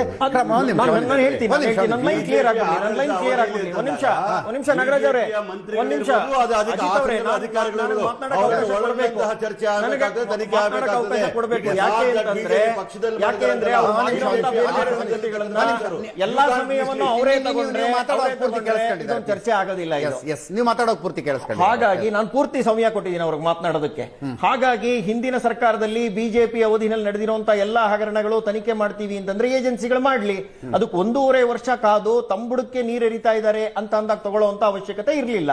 ಹಾಗೇನೆ ಈಗ ಕ್ಯಾಬಿನೆಟ್ ಸಬ್ ಕಮಿಟಿಯನ್ನ ಮಾಡಿ ಅದರಲ್ಲಿರುವಂತವರು ನಾವು ಬಿಜೆಪಿ ಸಂದರ್ಭದ ಹಗರಣವನ್ನ ತನಿಖೆ ಮಾಡಿ ಏನಂತ ಹೇಳುತ್ತೆ, ಶಬ್ದಗಳೇನ್ ಹೇಳುತ್ತೆ ಅಂದ್ರೆ ಇದು ದ್ವೇಷ ರಾಜಕಾರಣ ಅಲ್ವಾ? ಕರ್ನಾಟಕದಲ್ಲಿ ಇಲ್ಲಿ ತನಕ ನಡೆದಿರುವಂತಹ ಎಲ್ಲ ಹಗರಣಗಳನ್ನ ತನಿಖೆ ಮಾಡ್ತೀವಿ ಯಾಕೆ ಹೇಳಲಿಲ್ಲ? ಆಗ ಹೇಳುವಂತದ್ದನ್ನ ಯಾಕೆ ಮಾಡಲಿಲ್ಲ? ರಾಜಕಾರಣದಲ್ಲಿ ದ್ವೇಷ ರಾಜಕಾರಣ ಅನ್ನುವ ಏಕೈಕ ಪದ ಚಾಲ್ತಿಯಲ್ಲಿರೋದು. ಪ್ರೇಮ ರಾಜಕಾರಣ ಅನ್ನೋ ಯಾವ ಪ್ರೇಮ ಶಬ್ದವೂ ಇಲ್ಲ. ರಾಜಕಾರಣ ಬೇಡ. ಆದ್ರೆ ಪ್ರೇಮ ರಾಜಕಾರಣ ಅನ್ನೋ ಯಾವ ಶಬ್ದವೂ ಇಲ್ಲ. ವಿಪಕ್ಷಗಳ ಮೇಲೆ ಪ್ರೇಮ ತೋರಿಸುವಂತ ಉದಾಹರಣೆಗಳು ಕಡಿಮೆ. ರಾಜುಗೌಡ್ರೆ, ಪಾಲಿಟಿಕ್ಸ್ ಕ್ಲೀನ್ ಮಾಡುವಂತ ಕೆಲಸಕ್ಕೆ ನಾವು ಕೈ ಹಿಡ್ತೀವಿ ಅಂತ ಹೇಳಿ ರಾಜುಗೌಡ, ಆದ್ರೆ ಅದಕ್ಕೆ ಅವ್ರು ಅವಕಾಶನೇ ಕೊಡ್ತಾ ಇಲ್ವಲ್ಲ. ಈಗ ರಾಜಕಾರಣದಲ್ಲಿ ನಡೆದಿದ್ದೆಲ್ಲವೂ ಪ್ರೇಮ ರಾಜ ಅಡ್ಜಸ್ಟ್ಮೆಂಟ್ ರಾಜಕಾರಣ ಅಂದ್ರೆ ನಿಂದ ನಾ ತೆಗಿಬೇಡ, ನಂದು ನೀ ತೆಗಿಬೇಡ. ನಾನು ಬರೋದಿಲ್ಲ. ರಾಜ್ಯಪಾಲರ ಕಚೇರಿಯನ್ನು ನಾವು ದುರುಪಯೋಗ ಖಂಡಿತ ಇಲ್ಲ. ರಾಜ್ಯಪಾಲರ ವಿರುದ್ಧ ಇಡೀ ರಾಜ್ಯದಾದ್ಯಂತ ಪ್ರತಿಭಟನೆ ಮಾಡಿದ್ದು, ಅವ್ರಿಗೆ ಅವಹೇಳನೆ ಮಾಡಿದ್ದು, ಅವರ ಆ ಹುದ್ದೆಗೆ, ಸಾಂವಿಧಾನಿಕ ಹುದ್ದೆಗೆ ಕಳಂಕ ತಂದಿದ್ದು ಕಾಂಗ್ರೆಸ್. ಆದ್ರೆ ಕೇಶವ ಪ್ರಸಾದ್ ಅವರೇ, ಕಳೆದ 10 ವರ್ಷಗಳಿಂದ ನೀವು ಕೇಂದ್ರದಲ್ಲಿ ಅಧಿಕಾರ ನಡೆಸ್ತಾ ಇದ್ದೀರಿ. ಮೋದಿ ಸರ್ಕಾರ ಎವಿಡೆಂಟ್ಲಿ ದ್ವೇಷ ರಾಜಕಾರಣವನ್ನು ಒಂದು ಹಂತಕ್ಕೆ ಮುಂದೆ ತೆಗೆದುಕೊಂಡು ಹೋಯಿತು. ನಮಗೆ ಈ ಪತ್ರಕರ್ತನಾಗಿ ನಾನು ಅಜಿತ್ ಕೂತ್ಕೊಂಡು ಹೇಳ್ತಾ ಇದ್ದೀವಿ ದ್ವೇಷ ರಾಜಕಾರಣ ಒಳ್ಳೇದಲ್ಲ ಅಂತ. ಆದರೆ ಬಿಜೆಪಿಗೆ ಆ ನೈತಿಕ ಅಧಿಕಾರ ಉಂಟಾ? 10 ವರ್ಷಗಳ ಕಾಲ ನೀವು ದಿಲ್ಲಿಯಲ್ಲಿ ನಡೆಸಿದ್ದು, ಎಷ್ಟು ಮುಖ್ಯಮಂತ್ರಿಗಳನ್ನು ಒಳಗೆ ಹಾಕಿದ್ರಿ, ಎಷ್ಟು ಮುಖ್ಯಮಂತ್ರಿಗಳ ವಿರುದ್ಧ ಕೇಸು, ನಿಮ್ಮ ಒಬ್ಬ ನಾಯಕನ ವಿರುದ್ಧವೂ ಕೂಡ ಒಂದು ತನಿಖೆಗೆ ನೀವು ಆದೇಶ ಕೊಟ್ಟಿಲ್ಲ. ನೋಡಿ, ಮತ್ತು ವಿಪಕ್ಷದಲ್ಲಿದ್ದಾಗ ನಾಯಕರ ವಿರುದ್ಧ ತನಿಖೆಗೆ ಆದೇಶ ಕೊಟ್ಟಿದ್ದೀರಿ. ಅವ್ರು ಬಿಜೆಪಿ ಬಂದ ತಕ್ಷಣ ಬಿಜೆಪಿಗೆ ಬಂದ ತಕ್ಷಣ ಅವ್ರು ಮತ್ತೆ ಶುದ್ಧಾನುಶುದ್ಧರಾಗ್ಬಿಡ್ತಾರೆ. ನೋಡಿ, ಇಡಿ ಮತ್ತೆ ಸಿಬಿಐ ಎರಡೂ ಕೂಡ ಸ್ವತಂತ್ರವಾದಂತಹ ಸಂಸ್ಥೆಗಳು.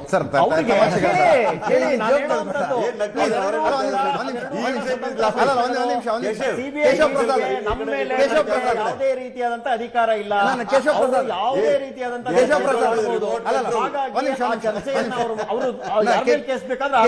ಕೇಶವ ಪ್ರಸಾದ್, ಇದು ಸೀರಿಯಸ್ ಡಿಬೇಟ್, ತಮಾಷೆಗೆ ಅವಕಾಶ ಇಲ್ಲ. ಮತ್ ನಾ ಹೆಂಗ್ ನಕ್ಕು ರಿಯಾಕ್ಟ್ ಮಾಡಿದ್ವಲ್ಲ ನೀವು ಹೇಳಿದ ಸ್ಟೇಟ್ಮೆಂಟ್ಗೆ, ಹಂಗೆ ಸಿಐಡಿ ಸ್ವತಂತ್ರ ತನಿಖಾ ಸಂಸ್ಥೆ, ಸಿಸಿಬಿ ಸ್ವತಂತ್ರ ತನಿಖಾ ಸಂಸ್ಥೆ ಅಂತ, SIT ಸ್ವತಂತ್ರ ತನಿಖಾ ಸಂಸ್ಥೆ ಅಂತ ನಾಗರಾಜ್ ಯಾದವ್ ಅವರು ಹೇಳಿದ್ರು, ಹಿಂಗೆ ನಗ್ತಿದ್ವಿ ನಾವು. ಯಾವುದು ಎಷ್ಟು ಸ್ವತಂತ್ರ ಅನ್ನೋದು ರಾಜ್ಯದ ಜನರಿಗೆ ಅರ್ಥ ಆಗ್ತಾ ಇದೆ. ಎಸ್ ರಾಜುಗೌಡ್ರೆ, ಇಡಿ ಮತ್ತು ಸಿಬಿಐ ಸ್ವತಂತ್ರ ಸಂಸ್ಥೆಗಳೇ. ರಾಜುಗೌಡ್ರೆ, ಏನ್ ವಿಪಕ್ಷಗಳನ್ನು ಕೇಳ್ಕೊಂಡು ಯಾವಾಗ ತನಿಖೆ ಮಾಡಿಸೋಣ, ಯಾವಾಗ ಶುರು ಮಾಡೋಣ ಅಂತ ಕೇಳ್ಕೊಂಡು ಮಾಡ್ಬೇಕಾ? ಇಲ್ಲ ನೋಡಿ, ಪ್ರಣಾಳಿಕೆಯಲ್ಲಿ ಕೊಟ್ಟಂತಹ ಭರವಸೆಗಳನ್ನು ಈಡೇರಿಸೋದಕ್ಕೆ 5 ವರ್ಷದ ಕಾಲಾವಧಿ ಇದೆಯಪ್ಪ. ಒಂದು ಭರವಸೆ ಕೊಟ್ಟಿದ್ರು, ಹಿಂದಿನ ಸರ್ಕಾರ ಇದ್ದಾಗ ನಡೆದ ಅವ್ಯವಹಾರಗಳ ತನಿಖೆ ಮಾಡಿಸ್ತೀವಿ ಅಂತ. 1.5 ವರ್ಷ ಆದ್ಮೇಲೆ ಮಾಡಿಸ್ತಿದ್ದಾರೆ. ನಿಮ್ಮನ್ನ ಕೇಳ್ಕೊಂಡು ಮಾಡ್ಬೇಕಾ, ಯಾವಾಗ ಮಾಡ್ಬೇಕು? 360 ಭರವಸೆಗಳನ್ನ ಕೊಟ್ಟಿದ್ದಾರೆ. ಅದು ಯಾವಾಗ ಮಾಡ್ತಾರೋ ಗೊತ್ತಿಲ್ಲ. ಆಮೇಲೆ ಈ ತನಿಖಾ ಸಂಸ್ಥೆ 21 ಏನು ತನಿಖೆಗೆ ಆದೇಶ ಮಾಡಿದ್ದಾರೆ ಅಂತ ಹೇಳ್ತಾ ಇದಾರಲ್ಲ, ಸೊ ನಾವು ಎಲ್ಲಾರ್ದು ಸೇರಿಸಿ ತನಿಖೆ ಮಾಡ್ತಾ ಇದೀವಿ ಅಂದ್ರು. ನಾಗರಾಜ್ ಅವರು ಒಂದು ವಿಚಾರನ ಸ್ಪಷ್ಟಪಡಿಸಿದ್ರಿ ಇದ್ರ ಮಧ್ಯದಲ್ಲಿ. ಯಾವ ಯಾವ ವಿಚಾರಗಳ ಬಗ್ಗೆ, ಈಗ ಯತ್ನಾಳ್ ಅವರು ಹೇಳಿದ ವಿಚಾರದ ಬಗ್ಗೆನೂ ಇದು ಮಾಡಿದ್ರು. ಸೊ ಈ ಹಿಂದೆ ಸಿದ್ದರಾಮಯ್ಯನವರು CM ಆಗಿದ್ದಂಥ ಸಂದರ್ಭದಲ್ಲಿ ರೀಡೋ ಅನ್ನೋ ಪ್ರಕರಣದ ಬಗ್ಗೆ ಸಾಕಷ್ಟು ಗುಲ್ಲೆದ್ದಿತ್ತು. ಮಾಧ್ಯಮಗಳಲ್ಲಿ ದೊಡ್ಡ ಮಟ್ಟದ ಚರ್ಚೆಗಳಾಗಿತ್ತು. 1600 ಎಕರೆ ರೀಡೋ ಆಗಿತ್ತು. ಹಿಂದೆ ಡಿನೋಟಿಫಿಕೇಶನ್ ಹಗರಣನ ರೀಡೋ ಅಂತ ಚೇಂಜ್ ಮಾಡ್ಕೊಂಡ್ರು ಅಂತ ಮಾಧ್ಯಮಗಳಲ್ಲೂ ಸುದ್ದಿ ಆಗಿತ್ತು, ಫ್ಲೋರಲ್ಲೂ ಚರ್ಚೆ ಆಗಿತ್ತು.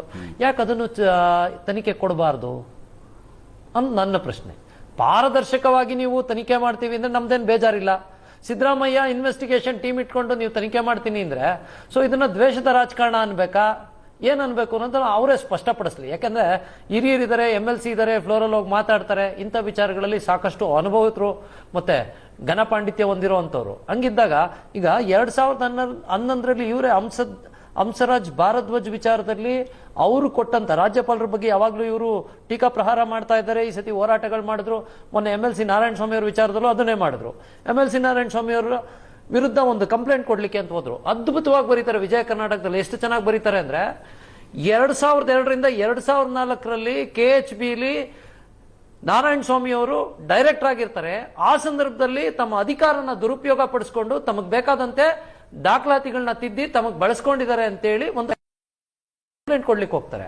ಸೊ ಅದೇ ಸಂದರ್ಭದಲ್ಲಿ ರಾಜ್ಯಪಾಲರ ಆಫೀಸಿಂದ ಎಷ್ಟು ಚೆನ್ನಾಗಿ ಬೌನ್ಸ್ ಆಗಿ ಬರುತ್ತೆ ಅಂದ್ರೆ, ಆಯ್ತು ನೀವು ಈ ಪ್ರಕರಣದಲ್ಲಿ ಅವ್ರ ಮೇಲೆ ಪ್ರಕರಣ ಮಾಡೋದಾದ್ರೆ, ಸೊ ಇದೇ ಪರಿಸ್ಥಿತಿಲಿ ಮೂಡಾದಲ್ಲಿ ಸಿದ್ದರಾಮಯ್ಯನವ್ರ ಮಗ ಅವರವರು 2022ರಲ್ಲಿ ಒನ್ ಆಫ್ ದ ಡೈರೆಕ್ಟರ್ ಆಗಿರ್ತಾರೆ. ಆ ಪ್ರಕರಣದಲ್ಲಿ ಇವ್ರನ್ನ ಯಾಕೆ ಸೇರ್ಸಲ್ಲ? ಈ ಪ್ರಕರಣದಲ್ಲಿ ನೀವು ಸೇರ್ಸಕ್ ಬಂದಿದ್ದೀರಲ್ಲ ಕಂಪ್ಲೇಂಟ್, ಯಾವ ರೀತಿ ಇದು ಅಂತ. ಸೊ ಇಲ್ಲಿ ದ್ವೇಷದ ರಾಜಕಾರಣನ, ಪ್ರೀತಿಯ ರಾಜಕಾರಣನ, ಪ್ರೇಮದ ರಾಜಕಾರಣನ ಅವರು ಕ್ಲಾರಿಫೈ ಮಾಡಿ. ಹೇಳ್ತಾ ಇರೋದು ರಾಜಭವನಕ್ಕೂ ವಿಧಾನಸೌಧಕ್ಕೂ ನಡೆದ ಪತ್ರ ವ್ಯವಹಾರದಂತೆ ಭಾಸ ಆಗ್ತಾ ಇಲ್ಲ, ಹಂಗಾಗಿದ್ದಲ್ಲ.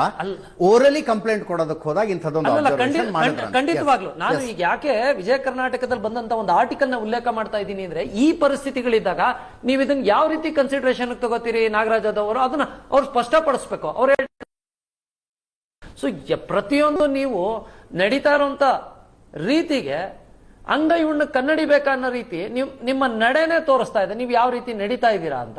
ಸೊ ಮಾಧ್ಯಮದವರು ಇದನ್ನ ದ್ವೇಷದ ರಾಜಕಾರಣ ಅಂತ ಬಿಂಬಿಸೋದ್ರಲ್ಲಿ ತಪ್ಪೇನಿದೆ? ಮಾತಾಡೋದ್ರಲ್ಲಿ ತಪ್ಪೇನಿದೆ? ನೀವು ಮಾಡ್ತಾ ಇರೋದು ಅದನ್ನೇ. 21 ಪ್ರಕರಣ ಕೊಡಿ ಸ್ವಾಮಿ, ಇನ್ನೂ ಬೇಜಾನ್ ಪ್ರಕರಣಗಳಿದಾವೆ, ಚರ್ಚೆಗೆ ಬರ್ತಾರೆ. ನಾನು ಬರೀ ಒಂದೇ ಹೇಳ್ತಾ ಇದ್ದೀನಿ, ಯಾಕಂದ್ರೆ ಮಾಧ್ಯಮದ ಸಮಯ ಅತ್ಯಮೂಲ್ಯ. ಅದ್ರ ಸಮಯನ ನಾವು ಹಾಳು ಮಾಡಬಾರ್ದು. ಪ್ರಕರಣಗಳು ತೆಗಿತಾ ಹೋದ್ರೆ ಕಾಂಗ್ರೆಸ್ನಲ್ಲಿ ಲಿಸ್ಟ್ಗಳ ಗಟ್ಲೆ, ಪುಟಗಳ ಗಟ್ಲೆ ಪ್ರಕರಣಗಳಿದಾವೆ, ಹಗರಣಗಳಿದಾವೆ, ಚರ್ಚೆ ಆದಂತ ವಿಚಾರಗಳಿದಾವೆ. 21ನ್ನ ಮಾತ್ರ ಆಯ್ಕೆ ಮಾಡ್ಕೊಂಡಿದ್ದೀನಿ ಅಂದ್ರೆ ಬಹುಶಃ ನಿಮಗ್ ಬೇಕು. ಇದನ್ನ ಇಟ್ಕೊಂಡು ಅವ್ರನ್ನ ಎದುರಿಸಿ ಮುಂದುವರಿದಂಗ್ ಮಾಡ್ಬೇಕು, ಅವ್ರನ್ನ ಕಟ್ಟಾಕ್ಬೇಕು ಅನ್ನೋ ಒಂದೇ ಒಂದು ಚಿಂತನೆ ಇಟ್ಕೊಂಡು ಹೊರಟಿದ್ದೀರಾ ವಿನಃ ಬೇರೆ ಯಾವ ಚಿಂತನೆಗಳು ನಿಮ್ಮಲ್ಲಿಲ್ಲ. ನೇರವಂತಿಕೆಯಿಂದ ನೈಜವಾಗಿ ನೀವು ತನಿಖೆ ಮಾಡ್ತೀವಿ ಅಂದ್ರೆ ಬಿಜೆಪಿಯವರು ಸಿದ್ಧರಿದ್ದಾರೆ, ಈ ನಾಡಿನ ಜನತೆನೂ ಸಿದ್ಧರಿದ್ದಾರೆ. ನೀವು ತನಿಖೆ ಮಾಡ್ತೀವಿ, ಭ್ರಷ್ಟಾಚಾರ ಈ ದೇಶಕ್ಕೆ ಅಂಟಿರುವಂತ ಮಹಾಪಾಪ, ಆ ಪಾಪನ ತೊಳೆಯಕ್ ನೀವು ತಯಾರಾಯ್ತೀರಾ ಅಂದ್ರೆ ಇಡೀ ರಾಜ್ಯದ ಜನತೆ ನಿಮ್ ಜೊತೆ ನಿಂತಿರುತ್ತೆ. ನಿಮಗೆ 136 ಮ್ಯಾಂಡೇಟ್ ಕೊಟ್ಟಿದ್ದಾರೆ. ಆ ಮ್ಯಾಂಡೇಟ್ ಅನ್ನ ಯಾವ ರೀತಿ ಉಪಯೋಗಿಸ್ಬೇಕೋ ಅದನ್ನು ಉಪಯೋಗಿಸಿ. ನಿಮ್ಮ ಮೇಲೆ ಬಿದ್ದಿರುವಂತ ಕೊಚ್ಚೆನ ಮುಚ್ಚಾಕೊಳ್ಳಿಕ್ಕೆ ನೀವು ಬೇರೆಯವ್ರ ಮುಖಕ್ಕೆ ಬಟ್ಟೆ ಹೊಚ್ಚುವಂತ ಪ್ರಯತ್ನ ನೀವು ದಯವಿಟ್ಟು ಮಾಡಬೇಡಿ ಅನ್ನೋದು ನನ್ನ ವಾದ. ಅದೇ ಸರ್ ಕೇಂದ್ರ ಸರ್ಕಾರ ಮಾಡ್ತಿರೋದು ಅಲ್ಲ, ಅದನ್ನು ಅಷ್ಟೇ. ನಾವು ಅದನ್ನೇ ಹೇಳ್ತಾ ಇದ್ದೀನಲ್ಲ, ಯಾರೇ ಮಾಡಿದ್ರು ಅಷ್ಟೇ ಭ್ರಷ್ಟಾಚಾರದ ವಿರುದ್ಧ ಜನತೆನೇ. ಕಳೆದ 10 ವರ್ಷಗಳಲ್ಲಿ CBI ಎಷ್ಟು ರೇಡ್ಗಳನ್ನ ಮಾಡ್ತು? ಅವುಗಳ ಪೈಕಿ ರಾಜಕಾರಣಿಗಳ ಮೇಲೆ ಆದಂತಹ ರೇಡ್ ಎಷ್ಟು? ರಾಜಕಾರಣಿಗಳ ಮೇಲೆ ಆದಂತಹ ರೇಡ್ಗಳ ಪೈಕಿ ವಿಪಕ್ಷಗಳ ನಾಯಕರ ಮೇಲೆ ಆದಂತಹ ರೇಡ್ ಎಷ್ಟು? ಸಾಕಷ್ಟು ವಿಚಾರಗಳಲ್ಲಿ ವಿರೂಪಾಕ್ಷಪ್ಪರ ಮನೆ ರೈಡ್ ಆಯ್ತು, ದಾವಣಗೆರೆ GM ಸಿದ್ದೇಶ್ವರ ಪರ್ಸೆಂಟೇಜ್ ಅಂತ ಅಲ್ಲ ಅಲ್ಲ ನನಗೆ ಗೊತ್ತಿಲ್ಲ ಪರ್ಸೆಂಟೇಜ್ ಆಫ್ ಕೇಸಸ್ ಜಾಸ್ತಿ ಇದೆ, ಹಾಗಾಗಿ ಅವ್ರ ಮೇಲೆ ಜಾಸ್ತಿ ಮಾಡ್ಲೇಬೇಕಾಗತ್ತೆ. ನಾಗರಾಜ್ ಯಾದವ್ ಸ್ಟೇಟ್ಮೆಂಟ್ಗೂ ನಿಮ್ ಸ್ಟೇಟ್ಮೆಂಟ್ಗೂ ಏನ್ ವ್ಯತ್ಯಾಸ ಸರ್?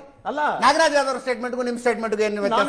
ಈ ರಾಜ್ಯದಲ್ಲಿ 2013ರಿಂದ 18ರ ತನಕ ಯಾವುದೇ ಹಗರಣಗಳೇ ನಡೆದಿಲ್ಲ, ಆದ್ರಿಂದ ತನಿಖೆ ಕೊಡೋ ಪ್ರಶ್ನೆನೇ ಇಲ್ಲ ಅಂದ್ರೆ ಅವರು ಏನ್ ವ್ಯತ್ಯಾಸ ಇದೆ ಅವ್ರಿಗೂ ನಿಮಗೂ? ನಾನು ಹೇಳುವಂತದ್ದು ಆ ಎಲ್ಲಾ ಸಂದರ್ಭಗಳು ತನಿಖೆಗೆ ಆಗೋಗ್ಬಿಡ್ಲಿ. ಹೇಗೆ ಈಗ ಕೇಂದ್ರ ಸರ್ಕಾರ ED ಮತ್ತೆ CBI ತನಿಖೆಗಳ ಕೊಡ್ತಾ ಇದೆಯೋ ಹಾಗೆ ಇವರು ಕೊಟ್ಬಿಡ್ಲಿ.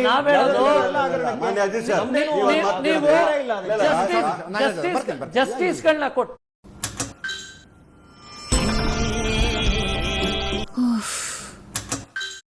ಪ್ರಕರಣದಲ್ಲಿ ನೀವೇ ಎಷ್ಟು ಚೆನ್ನಾಗಿ ಹೇಳ್ತೀರಿ ಅಂದ್ರೆ ನೈತಿಕ ಹೊಣೆ ಹೊತ್ತು ನಾಗೇಂದ್ರನ್ ರಾಜೀನಾಮೆ ಕೊಡಿಸ್ತೋ ಅಂತ. ಇದೇ ವಾಲ್ಮೀಕಿ ಹಗರಣದಲ್ಲಿ ಫೈನಾನ್ಸ್ ಮಿನಿಸ್ಟರ್ ಆದವರು ಖಜಾನೆ 2 ಇಂದ 3 ಕೋಟಿ ಮೇಲೆ 1 ರೂಪಾಯಿ ಆಚೆ ಹೋದ್ರು ಯಾರು ಫೈನಾನ್ಸ್ ಮಿನಿಸ್ಟರ್ ಅವ್ರ ಗಮನಕ್ಕೆ ಬರುವಂತದ್ದು ಸಹಜ, ಮತ್ತೆ ಚೀಫ್ ಸೆಕ್ರೆಟರಿ ಬರೋ ಸಹಜ. 79 ಕೋಟಿ ಆಚೆ ಹೋದ್ರು ಕೂಡ ಅವ್ರಿಗೆ ನೈತಿಕ ಹೊಣೆ ಇಲ್ಲ ಸಿದ್ದರಾಮಯ್ಯನವ್ರಿಗೆ.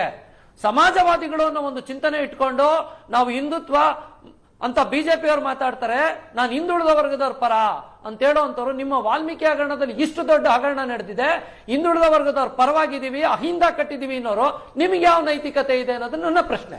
ಅದನ್ನ ಯೋಚನೆ ಮಾಡ್ಬೇಕು ನಾವು, ಜನನು ಯೋಚನೆ ಮಾಡ್ಬೇಕು. ನಾಗರಾಜ್ ಅವರು ಹೇಳಿ, ನನ್ಗೇನ್ ಬೇಸರ ಇಲ್ಲ ಪಾಪ, ನಾಗರಾಜ್ ಅವರು ಹೇಳಿ ನೈತಿಕತೆ ಇದೆಯಾ ಇಲ್ವಾ? ಅಹಿಂದ ನಾಯಕರು ಒಂದು ಸಮಾಜವಾದಿ ಹೇಳ್ರಿ, ಹೇಳ್ತೀನಿ. ಹೇಳ್ಬೇಕಲ್ವಾ? ಈಗ ಮಾತಾಡ್ತಾ ಹೇಳಿದ್ರು 3 ಕೋಟಿಗಿಂತ ಹೆಚ್ಚು ಆದ್ರೆ ಫೈನಾನ್ಸ್ ಮಿನಿಸ್ಟರ್ ಗಮನಕ್ಕೆ ತರ್ತದೆ ಅಂತ. ಇವ್ರ ಆಡಳಿತ ಅನುಭವ ಇಲ್ಲ ಅಂತ ಕಾಣ್ತದೆ. ಒಂದು ಸಲ ಬಜೆಟ್ ಅಲೋಕೇಶನ್ ಆಗಿ ನಿಗಮಕ್ಕೆ ಸ್ಯಾಂಕ್ಷನ್ ಆದ ನಂತರ ಅದು ಕ್ಲಿಯರ್, ಫೈನಾನ್ಸ್ ಮಿನಿಸ್ಟರ್ ಕ್ಲಿಯರ್ ಆಗಿ ನಿಗಮಕ್ಕೆ ಬಂದ ನಂತರ ಅಲ್ಲಿನ MD ಜವಾಬ್ದಾರರಾಗ್ತಾರೆ, ಅಲ್ಲಿ ಸಿಗ್ನೇಚರ್ ಯಾರು ಕೊಟ್ಟಿರ್ತಾರೆ ಅವ್ರು ಜವಾಬ್ದಾರಾಗ್ತಾರೆ. ಯಾವುದೇ ಕಾರಣಕ್ಕೂ ಕೂಡ ಅದು ಫೈನಾನ್ಸ್ ಸೆಕ್ರೆಟರಿಗಾಗಲಿ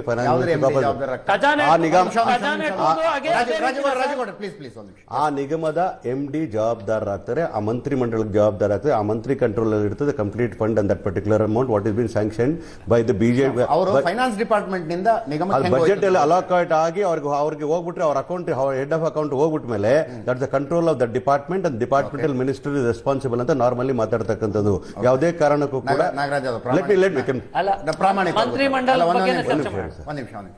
ಟೈಮ್ ಕಡಿಮೆ ಇದೆ ಮಾತಾಡ್ತಾರೆ. ನನಗೆ ಗೊತ್ತು, ನನ್ನ ಟೈಮ್ ಎಷ್ಟಿದೆ. ಪ್ರಾಮಾಣಿಕವಾಗಿ ಉತ್ತರ ಕೊಡಿ. ವಾಲ್ಮೀಕಿ ಎಸ್ಟಿ ಅಭಿವೃದ್ಧಿ ನಿಗಮದ ಉಪಖಾತೆ MG ರೋಡ್ ನಲ್ಲಿ ತೆರೆಯಲಾಯ್ತಲ್ಲ ಇಲ್ಲಿಗಲ್ಲ, ಹೇಳ್ತೀನಿ. ಆ ಅಕೌಂಟ್ಗೆ ದುಡ್ಡು ಹೋಯ್ತಲ್ಲ, ಹೇಳ್ತೀನಿ. ಯಾರು answer? I will tell you that. ನೋಡಿ, ಯಾವುದೇ ಅಕೌಂಟ್ ನ ಓಪನ್ ಮಾಡಬೇಕಾದ್ರೆ ಯಾರು ಸಿಗ್ನೇಚರ್ ಇರಬೇಕು ಅಂತಂದ್ರೆ ಫೈನಾನ್ಸ್ ಸೆಕ್ರೆಟರಿ ಅಪ್ರೂವಲ್ ಬರಬೇಕಾಗ್ತದೆ. ಇವ್ರು ಏನ್ ಮಾಡಿದ್ರು ಅಂದ್ರೆ ಅಲ್ಲೇ ಗೋಲ್ಮಾಲ್ ಮಾಡಿದ್ರು. ವಸಂತ ನಗರದಿಂದ MG ರೋಡ್ ಗೆ ಟ್ರಾನ್ಸ್ಫರ್ ಮಾಡುವಾಗ they have not taken the concern the finance department. ಒಂದು ನಿಮಿಷ ಹೇಳಿ, ಕೇಳಿ. They have not taken the concern the finance department or finance secretary signature ತಗೊಂಡಿರಲ್ಲ, ಅಪ್ರೂವಲ್ ತಗೊಂಡಿರಲ್ಲ. ಹಾಗೆ ಆ ಬ್ಯಾಂಕ್ ಮ್ಯಾನೇಜರ್ ಶಾಮೀಲಾಗಿ ಕೇಂದ್ರ ಸರ್ಕಾರದ ಅಧೀನದಲ್ಲಿ ಬರ್ತಕ್ಕಂಥ ಎಲ್ಲರೂ ಸೆಂಟ್ರಲ್ ಕೇಂದ್ರ ಸರ್ಕಾರ ಅಧೀನದಲ್ಲಿ ಬರ್ತಕ್ಕಂತಹ ನಾಗರಾಜ್ ಯಾದವ್ ಓಕೆ ಕುಣ್ಕಂಡ್ ಟ್ರಾಪ್ ಹತ್ರ ಬರ್ತಾ ಇದ್ದಾರೆ.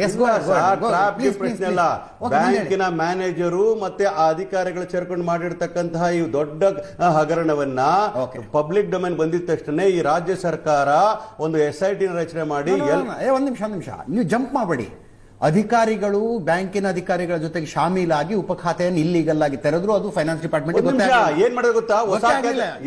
ಹೇಳಿ what they have done. I tell you, ಇದೇ ಬ್ಯಾಂಕ್ ವಸಂತ ನಗರ್ ಬ್ರಾಂಚ್ ಇರೋದನ್ನ MG ರೋಡ್ ಮಾಡಿದಾಗ they don't open a new account, they transfer this account to that branch. It doesn't become ಅವ್ರು ಮಾಡೋ ಟೆಕ್ನಿಕಲ್ ಫಾಲ್ಟ್ ಎಲ್ಲಿ ಸಿಗ ನೋಡಿ. IFSC ಕೋಡ್ ಚೇಂಜ್ ಆಗಲ್ವಾ? ಅದಕ್ಕೆ ಹೇಳ್ತಾ ಇದೀನಿ ಕೇಳ್ರಿ. ನಂದೊಂದು ಅಕೌಂಟ್ ಇದೆ, ನಾನು ಮತ್ತೊಂದು ಮೈ ಡಿಯರ್ IFSC ಚೇಂಜ್ ಆಗಿದೆ. ಕೋಡ್ ಚೇಂಜ್ ಆಗುತ್ತೆ. ಒಂದು ನಿಮಿಷ ಸರ್, ಎವ್ರಿಬಡಿ ಸ್ಟಾಪ್. ನಾನು ಉತ್ತರ ಕೊಡ್ಬೇಕಾದ್ರೆ ನೀವು ಹೇಳಿದಿರ್ತಾನೆ. ಈಗ ನಾನು ಹೇಳ್ತೀನಿ ಕೇಳಿ. IFSC ಕೋಡ್ ನ ಚೇಂಜ್ ಆಗಿರೋ ಸಂದರ್ಭದಲ್ಲಿ ಯಾರು ಹೇಳ್ಬೇಕು ಅದನ್ನ? ಆ ಬ್ಯಾಂಕಿನ ಮ್ಯಾನೇಜರ್ ಅದರ ಬಗ್ಗೆ ಕಂಡುಹಿಡಬೇಕು. ಸರ್ಕಾರದ ಅಕೌಂಟ್ ಒಂದು ನಿಮಿಷ ಸರ್ಕಾರದ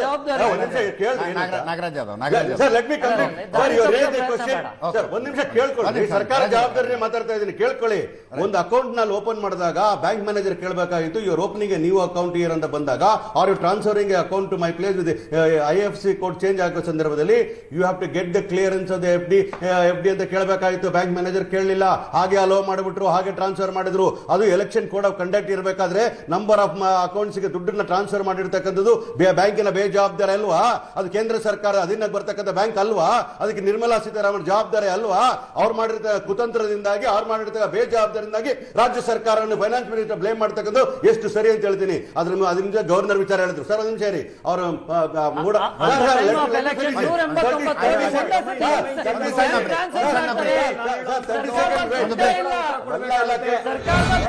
ಸೆಂಟರ್ಗೆ ಮತ್ತೊಮ್ಮೆ ಸ್ವಾಗತ. ನಿಮಿಷ ಸರ್, ಇಷ್ಟ ತನಕ ಟೈಮ್ ನಾಗರಾಜ್ ಯಾದವ್ ಅವರು ವಾಲ್ಮೀಕಿ ಹಗರಣದಲ್ಲಿ ಕೊಡ್ತಾ ಇರೋ ಎಕ್ಸ್ಪ್ಲನೇಷನ್ಸ್ ನೋಡಿದ್ರೆ ಟಿವಿ ನೋಡಕ್ ಕೂತ್ಕೊಂಡವರು ಪ್ಲಸ್ ನಾವು ಯಾರು ಬ್ಯಾಂಕಿಂಗ್ ಮೆಟ್ಲೆ ಹತ್ತಿಲ್ಲ, ಬ್ಯಾಂಕಿಂಗ್ ವ್ಯವಹಾರ ಅಂದ್ರೆ ಏನು ಅಂತ ಇಲ್ಲ, ಗೊತ್ತೇ ಇಲ್ಲ. ಯಾರು ಒಳ್ಳೆ ಜನ ನಿಮ್ಗೆ ವಿಚಾರಗಳು ಗೊತ್ತಿಲ್ಲ. 5 ನಿಮಿಷ ಮಾತ್ರ ಇದೆ. ಆ ರೀತಿಯಲ್ಲಿದೆ. ಅದೇ ನೋಡಿ, ವಾಲ್ಮೀಕಿ ಹಗರಣದ ಸಂದರ್ಭದಲ್ಲಿ PMLA ಬಗ್ಗೆ ಈಗಾಗಲೇ ED ಚಾರ್ಜ್ ಶೀಟ್ ಅನ್ನು ಸಲ್ಲಿಸಿದೆ. ಮನಿ ಲಾಂಡ್ರಿಂಗ್ ಆಗಿದೆ ಅಂತಕ್ಕಂಥದ್ದು. SIT ಕೂಡ ತನ್ನ ಚಾರ್ಜ್ ಶೀಟ್ ಅನ್ನು ಸಲ್ಲಿಸಿದೆ. ನಮ್ಮ ದೇಶದಲ್ಲಿ ಇತ್ತೀಚೆಗೆ ಅಥವಾ ನಮ್ಮ ರಾಜ್ಯದಲ್ಲೂ ಎಷ್ಟು ಪೊಲಿಟಿಕಲಿ ಮೋಟಿವೇಟೆಡ್ ತನಿಖೆಗಳು ನಡೀತವೆ ಅನ್ನೋದನ್ನು 2 ಚಾರ್ಜ್ ಶೀಟ್ ನೋಡಿದಾಗ ಹೌದು. ಒಂದೇ ಕೇಸು 2 ಚಾರ್ಜ್. ಒಂದೇ ಕೇಸು, ಆಲ್ ಟ್ರೈನ್ಡ್ ಆಫೀಸರ್ಸ್, ಒಂದು ಪೊಲಿಟಿಕಲ್ ಎಸ್ಟಾಬ್ಲಿಷ್ಮೆಂಟ್ನ ಅಧಿಕಾರಿಗಳು ಹೇಳ್ತಾರೆ ಮಂತ್ರಿಯ ಅದರಲ್ಲಿ ಯಾವುದೇ ರೀತಿಯ ಪಾತ್ರವೂ ಇಲ್ಲ, ಮಂತ್ರಿಗೆ ಏನು ಸಂಬಂಧನವೂ ಇಲ್ಲ.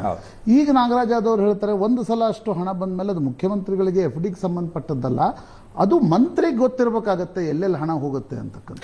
ಮಂತ್ರಿ ಆರೋಪಿನೇ. ಆದ್ರೆ 87 ಕೋಟಿಯಷ್ಟು ಹಣ ಮಂತ್ರಿಗೆ ಗೊತ್ತಿರದೆ ವರ್ಗಾವಣೆ ಆಗ್ಬಿಡ್ತು. ಅದು ಅಧಿಕಾರಿಗಳೇ ನಡೆಸಿದ್ರು. ಹಾಗಿದ್ದಲ್ಲಿ ಈ ಪ್ರಶ್ನೆಗೂ ಉತ್ತರ ಕೊಡ್ಬೇಕಲ್ವಾ? ಈ MD ಪದ್ಮನಾಭರನ್ನ ತಂದಿದ್ದ್ಯಾಕೆ? ಹೇಗೆ ತಂದರು? ಇದೇ ಪದ್ಮನಾಭರ ಮೇಲೆ 7 ಕೋಟಿ ಹಣ ಮತ್ತೊಂದು ನಿಗಮದಲ್ಲಿ ವರ್ಗಾವಣೆ ಮಾಡಿರ್ತಕ್ಕಂಥ ಪೆಂಡಿಂಗ್ ಎನ್ಕ್ವೈರಿ ಇದ್ದಾಗ, ಅವ್ರಿಗೆ ಯಾವುದೇ ರೀತಿಯ ಜಾಗ ತೋರಿಸದೇ ಇದ್ದಾಗ ಅವ್ರನ್ನ ತರಾತುರಿಯಲ್ಲಿ ನಾಗೇಂದ್ರ ಯಾಕೆ ಕರ್ಕೊಂಡು ಬಂದರು? ಸರಿಯಪ್ಪ, ಮೂಡಸ್ ಆಫ್ರೆಂಡಿ MD ಪದ್ಮನಾಭರದೇ ಇತ್ತು ಅಂತ ಅನ್ಕೋಣ. ಆದರೆ ಹಾಗಿದ್ರೆ ಮಂತ್ರಿ ಏನು ಮಾಡ್ತಾರೆ? ಈ ಪ್ರಶ್ನೆ ನ್ಯಾಚುರಲಿ ಬರುತ್ತೆ. ಹಾಗಾದ್ರೆ ಮಂತ್ರಿಗಳು ಯಾಕೆ ಬೇಕ್ರಿ? ಅಲ್ವಾ, ಅಧಿಕಾರಿಗಳು ನಡೆಸ್ಕೊಂಡು ನಿಮ್ಗೆ 87 ಕೋಟಿಯಷ್ಟು ಹಣ ವರ್ಗಾವಣೆ ಆಗ್ತದೆ. ಕೇಶವ ಪ್ರಸಾದ್, ನಿಮಗೆ ಕೇಳೋದಾದ ಪ್ರಶ್ನೆನೇ ಅಲ್ಲ. ನಾಗರಾಜ್ ಯಾದವ್ ನಿಮ್ಮ ಪ್ರಶ್ನೆನೇ ಕೇಳಿಲ್ಲ. ನಿಮ್ಮ ಪ್ರಶ್ನೆನೇ ಕೇಳಿಲ್ಲ. ಪ್ರೂವ್ ಆಗೋದಿಲ್ಲ. ಆ ಕಾರಣಕ್ಕೋಸ್ಕರ you are suppose to be given ನಿಮ್ಮ ಪ್ರಶ್ನೆನೇ ಕೇಳಿಲ್ಲ. ಕೇಶವ ಪ್ರಸಾದ್, ಕೇಶವ ಪ್ರಸಾದ್, ಒಂದು ನಿಮಿಷ. ಕ್ಯಾಬಿನೆಟ್ ಸಬ್ ಕಮಿಟಿಯನ್ನು ರಚಿಸಿರೋದು, ಆ ಸಬ್ ಕಮಿಟಿಗೆ ಕೊಡಲಾಗಿರುವ 21 ಹಗರಣಗಳ ಪಟ್ಟಿ ಸ್ಪಷ್ಟವಾಗಿ ಹೇಳುತ್ತೆ ಇದೊಂದು ರಾಜಕೀಯ ದ್ವೇಷ ಅಂತ. ಆದರೆ ರಾಜಕೀಯ ದ್ವೇಷ, ಇದು ರಾಜಕೀಯ ದ್ವೇಷದಿಂದ ಹಿಂಗೆ ಮಾಡ್ತಿದ್ದಾರೆ ಅಂತ ಎದೆ ತಟ್ಟಿಕೊಂಡು ವಿರೋಧಿಸುವ ನೈತಿಕತೆ ನಿಮಗೂ ಕೂಡ ಇಲ್ಲ. ಯಾಕಂದ್ರೆ ನೀವು ಕೂಡ ಅದೇ ರಾಜಕಾರಣ ಮಾಡ್ಕೊಂಡು ಬಂದಿದ್ದೀರಿ. ನೋಡಿ, ನಮ್ಮ ಕಾಲಾವಧಿನಲ್ಲಿ ನಡೆದಂತಹ ಹಗರಣಗಳನ್ನ ಇವರು ಪೂರ್ಣ ಪ್ರಮಾಣದಲ್ಲಿ ಹೊರಗಡೆ ತರುವಂತದ್ದಕ್ಕೆ ಅಧಿಕಾರ ಇದೆ ಅಂತ ನಾನು ಹೇಳ್ತೀನಿ. ಆದರೆ 1.5 ವರ್ಷದ ಕಾಲಾವಧಿಯನ್ನ ಬಿಟ್ಟು ಈಗ ಮುಡಾ ಹಗರಣದ ಬಿಸಿ ಜಾಸ್ತಿ ಆದಾಗ, ಹಾಗೇನೆ ಈ ST ನಿಗಮದ ಇಲ್ಲಿ ತನಕ ಯಾಕೆ ನಿಮಗೆ ಕೇಳ್ಕೊಂಡು ಮಾಡ್ಬೇಕಾ? 21 ಹಗರಣದ ಪಟ್ಟಿ ಇದೆ ಕೇಶವ ಪ್ರಸಾದ್ ಅಥವಾ ಬಿಜೆಪಿಯ ನಾಯಕರೇ, ಇದನ್ನ ಯಾವಾಗ ತನಿಖೆ ಕೊಡೋಣ? ಇದನ್ನ ಯಾವಾಗ ತನಿಖೆ ಕೊಡೋಣ? ಯಾವಾಗ ಕ್ಯಾಬಿನೆಟ್ ಉಪಸಮಿತಿ ಮಾಡೋಣ? ನಿಮ್ ಜೊತೆ ಚರ್ಚೆ ಮಾಡಿ ಮಾಡ್ಬೇಕಾ? 1.5 ವರ್ಷದಲ್ಲಿ ಸುಮ್ನೆ ಕೂತಿದ್ರಲ್ಲ, ನೀವ್ ಯಾಕೆ ಸುಮ್ನೆ ಕೂತಿದ್ರಿ? ಹಾಗಾದ್ರೆ ನಿಮ್ಗೇನು ಗೊತ್ತೇ ಇರ್ಲಿಲ್ವಾ? ಏನು ಇಲ್ಲಿ ಬಿಜೆಪಿನಲ್ಲಿ ಹಗರಣ ನಡೆದಿದೆ 40% ಅಂತ ನಮ್ಮ ಮೇಲೆ ಆಪಾದನೆ ಮಾಡ್ಬಿಟ್ರಿ, ಬಿಟ್ ಕಾಯಿನ್ ಅಂದ್ರಿ. ಹಾಗಾದ್ರೆ ಇದನ್ನೆಲ್ಲ ಏನ್ ಮಾಡ್ತಾ ಕೂತಿದ್ರಿ? ಬಂದ ತಕ್ಷಣ ವಾರ್ ಫುಟಿಂಗ್ ಮೇಲೆ ತಗೊಳ್ಳಿಲ್ಲ ಯಾಕೆ? ಅಂದ್ರೆ ನಿಮಗ್ ಬೇಕಾಗಿರ್ಲಿಲ್ಲ. ನಿಮ್ದು ಯಾವ್ದಾವ್ದೋ ಹಗರಣಗಳಿತ್ತು, ಅದನ್ನೆಲ್ಲ ಬಿಜೆಪಿ ಅವರು ಹೊರಗಡೆ ತೆಗೆದ್ಬಿಡ್ತಾರೆ, ಮಾತನಾಡ್ತಾರೆ ಅನ್ನೋ ಭಯ ನಿಮ್ಗಿತ್ತ? ಅದನ್ನ ನೀವು ಯೋಚನೆ ಮಾಡ್ಬೇಕಲ್ವಾ? ಹಾಗಾಗಿ ಈಗ ನೀವು ಉಪಸಮಿತಿ ಮಾಡಿದೀವಿ ಅಂತಂದ್ರೆ, ಯಾವ ಉಪಸಮಿತಿ ಮಾಡಿದಾರೋ ಈ ಎಲ್ಲ ಇವ್ರ ಮೇಲೆ ಆಪಾದನೆಗಳಿದೆ. ಡಾಕ್ಟರ್ ಪರಮೇಶ್ವರ್ ಅವ್ರ ಮೇಲೆ ಆಪಾದನೆ ಇದೆ, HK ಪಾಟೀಲ್ ಮೇಲೆ ಆಪಾದನೆ ಇದೆ, ಕೃಷ್ಣ ಬೈರೇಗೌಡರ ಮೇಲೆ ಆಪಾದನೆ ಬಂದಿದೆ, ಪ್ರಿಯಾಂಕಾ ಖರ್ಗೆ ಅವ್ರ ಮೇಲೆ ಬಂದಿದೆ, ಸಂತೋಷ್ ಲಾಡ್ ಅವ್ರ ಮೇಲೆ ಬಂದಿದೆ, ಎಲ್ಲರ ಡಿಪಾರ್ಟ್ಮೆಂಟ್ಗಳಲ್ಲೂ ಹಗರಣ ನಡೆದಿದೆ ಅಂತ ಬಂದಿದೆ. ಹಾಗಾಗಿ ವಿತ್ ವೆಂಜಿಯನ್ಸ್ ಇವ್ರನ್ನೇ ಹಾಕಿ ನೋಡಿ, ಅಕಸ್ಮಾತ್ ಏನಾದ್ರೂ ಇದನ್ನ ಮುಂದಕ್ಕೆ ಬಿಟ್ರೆ ನಿಮ್ ಬುಡಕ್ಕೆ ಬರುತ್ತೆ. ಹಾಗಾಗಿ ನೀವು ತನಿಖೆ ಚೆನ್ನಾಗಿ ಮಾಡಬೇಕು. 2 ತಿಂಗಳಲ್ಲಿ ಇವ್ರದ್ದು ಯಾವ್ಯಾವ್ದು ಇದೆಯೋ ಅದನ್ನೆಲ್ಲ ಮಾಡಿ ಏನ್ ಕ್ರಮ ತಗೋಬೇಕು ಅಂತ ಇವ್ರ. The Sleep Company brings you pure, innovative science in every mattress. ಅಂದ್ರೆ ಜುಡಿಷಿಯಲ್ ಎನ್ಕ್ವೈರಿಗೆ ಟರ್ಮ್ಸ್ ಆಫ್ ಕಂಡೀಷನ್ಸ್ ಏನ್ ಕೊಡ್ತೀರಿ? ಟರ್ಮ್ಸ್ ಆಫ್ ರೆಫರೆನ್ಸ್ ನ ನೀವು ಮುಡಾ ಹಗರಣದಲ್ಲಿ ಫ್ರಮ್ ದ ಇನ್ಸೆಪ್ಷನ್ ಅಂತ ಯಾಕೆ ಕೊಡಲ್ಲ? ನಿಮ್ಮ ಅವಧಿ ಆದ್ಮೇಲೆ ಅದನ್ನ ಟರ್ಮ್ಸ್ ಆಫ್ ರೆಫರೆನ್ಸ್ ಕೊಡ್ತೀರಾ? ಹಾಗಾದ್ರೆ ಇನ್ನೇನು ಇದು ನಮ್ ಸೆಷನ್ ಶುರು ಆಗುತ್ತೆ ಅಂತ ಒಂದಿನಕ್ಕೆ ಮುಂಚೆ ಟರ್ಮ್ಸ್ ಆಫ್ ರೆಫರೆನ್ಸ್ ನ ಕೊಟ್ಟು ಕಮಿಷನ್ ಆಫ್ ಎನ್ಕ್ವೈರಿ ಯಾಕೆ ನೀವು ತಂದ್ರಿ? ಅಂದ್ರೆ ಬಿಸಿ ಕಡಿಮೆ ಆಗ್ಲಿ, ಸೆಷನ್ ಅಲ್ಲಿ ನಾವು ಮಾತನಾಡದೆ ಇರ್ಲಿ, ಕೊಟ್ಬಿಟ್ಟಿದೀನಿ ಅಂತ ಅನ್ಕೊಳಕ್ಕ? ಅಂದ್ರೆ ಇದೆಲ್ಲ ಏನ್ ಸೂಚಿಸುತ್ತೆ ಅಂದ್ರೆ, ನಿಮ್ಗೆ ಫೈರ್ ಫೈಟಿಂಗ್ ಅಷ್ಟೇ ಬೇಕಾಗಿರೋದೇ ಹೊರತು ನಿಮ್ಗೆ ಯಾವುದೇ ರೀತಿಯಾದಂತಹ ರಾಜಕಾರಣವನ್ನ. ಒಂದ್ ನಿಮಿಷ ನಾಗರಾಜ್ ಯಾದವ್, ಈ ಕ್ಯಾಬಿನೆಟ್ ಉಪಸಮಿತಿ ರಚಿಸಿರುವುದರ ಬಗ್ಗೆ ಅತ್ಯಂತ ಪ್ರಾಮಾಣಿಕವಾಗಿ ರಿಯಾಕ್ಷನ್ ಕೊಟ್ಟವರು ಹೋಮ್ ಮಿನಿಸ್ಟರ್ ಡಾಕ್ಟರ್ ಪರಮೇಶ್ವರ್ ಮಾತ್ರ. ಇರ್ಲಿ, ಬಿಜೆಪಿ ಅವರು ದ್ವೇಷ ರಾಜಕಾರಣ ಮಾಡಿದ್ದಾರೆ, ನಾವು ಮಾಡ್ತಾ ಇದ್ದೀವಿ. ಬೇರೆ ಏನ್ ಮಾಡಕ್ಕಾಗತ್ತೆ? ಸತ್ಯ. ಮೈ ಲಾಸ್ಟ್ ಕಮೆಂಟ್ ಬಿಡಿ. ಈ ಉಪಸಮಿತಿ ಇರ್ತಕ್ಕಂಥ ಅದು ತನಿಖಾಧಿಕಾರಿಗಳಲ್ಲ. ಅವರು ತನಿಖಾಧಿಕಾರಿಗಳು ಮತ್ತು ತನಿಖೆ ಮಾಡ್ತಾ ಇರ್ತಕ್ಕ ಏಜೆನ್ಸಿಗಳು ಏನ್ ಮಾಡ್ತಾ ಇದ್ದಾವೆ, ಯಾವಾಗ ರಿಪೋರ್ಟ್ ಕೊಡ್ತಾರೆ, ಅದನ್ನ ಬೇಗ ಪಬ್ಲಿಕ್ ಡೊಮೈನ್ಗೆ ತರ್ತಕ್ಕಂಥ ಕೆಲಸವನ್ನು ಮಾಡಬೇಕು ಅಂತ ಜವಾಬ್ದಾರಿ ಕೊಟ್ಟಿರ್ತಕ್ಕಂಥದ್ದು. ಮತ್ತು ಅಪ್ಪಿತಪ್ಪಿ ಯಾವ್ದಾದ್ರು ತನಿಖಾ ಏಜೆನ್ಸಿ ಬಿ ರಿಪೋರ್ಟ್ ಕೊಟ್ಟಿಗಿಟ್ಟಿತ್ತು ಅಂತ ನೋಡ್ಕೋಬೇಕಾಗುತ್ತೆ. ನೀವು ನಿಮ್ಮ ಮೂಗು ನೀರಾಗಬೇಕಾದ ಆನ್ಸರ್ ಅನ್ನ ಕೊಡ್ಲಿಕ್ಕೆ ನಾನು ಕೂತಿಲ್ಲ. ಕ್ಯಾಬಿನೆಟ್ ಅಲ್ಲಿ ಆಗಿರ್ತಕ್ಕ ವಿಚಾರ ನಮ್ಮ ಪಕ್ಷದಲ್ಲಿ ತಗೊಂಡ ತೀರ್ಮಾನಗಳು ಸ್ಪಷ್ಟವಾಗಿ ಸತ್ಯವನ್ನು ಹೇಳಲಿಕ್ಕೆ ಮಾತ್ರ ನಾನು ವಕ್ತಾರ ಮಾಡಿದ್ದಾರೆ, ರಾಜಕಾರಣ ಮಾಡ್ಲಿಕ್ಕೆ, ದ್ವೇಷ ಮಾಡ್ಲಿಕ್ಕೆ ಅಲ್ಲ. ಮುಗಿಸ್ತೀನಿ ಸರ್. ಹಾಗಾಗಿ ನಿಮ್ಗೆ ಹೇಳ್ತಾ ಇರ್ತಕ್ಕಂಥ ಏನಂದ್ರೆ, ಇವ್ರು ಹೇಳ್ತಾ ಇದ್ರು PN ದೇಸಾಯಿ ವಿಚಾರಗಳು ಮಾತಾಡ್ತಾ ಇದ್ರಲ್ಲ, ನಾವು ಹೇಳ್ತಾ ಇದೀವಿ ಕೇಳಿ, ಅದ್ರಲ್ಲಿ ಫೈಂಡಿಂಗ್ಸ್ ಏನಾದ್ರು ಬಂದ್ರೆ ಮಾಡ್ಲಿಕ್ಕೆ ಹೇಳಿ. ಇಲ್ಲ ಗವರ್ನರ್ ಏನಾದ್ರು ಇರ್ತಕ್ಕಂಥ ತನಿಖಾಧಿಕಾರಿಗಳು ಅಂತ ಹೇಳ್ತಕ್ಕಂಥದ್ದು, ಲೋಕಾಯುಕ್ತ ಅಂತ ಹೇಳ್ತಕ್ಕಂಥದ್ದು, ಪೊಲೀಸ್ DGP ಆಫೀಸ್ ಅಂತ ಹೇಳ್ತೇವೆ, ಅವ್ರು ಯಾರಾದ್ರೂ ಪ್ರಾಸಿಕ್ಯೂಷನ್ ಪರ್ಮಿಷನ್ ಕೇಳಿದ್ರೆ ನೀವು ಕೊಡಿ. ನೀವು ಪಬ್ಲಿಕ್ ನೇರವಾಗಿ ಬಂದಾಗ ಕೊಟ್ಟಾಗ ನೀವು ರಾಜಕಾರಣಕ್ಕೋಸ್ಕರ ಕೊಡೋದಾದ್ರೆ ಏನಿದೆ? Thank you so much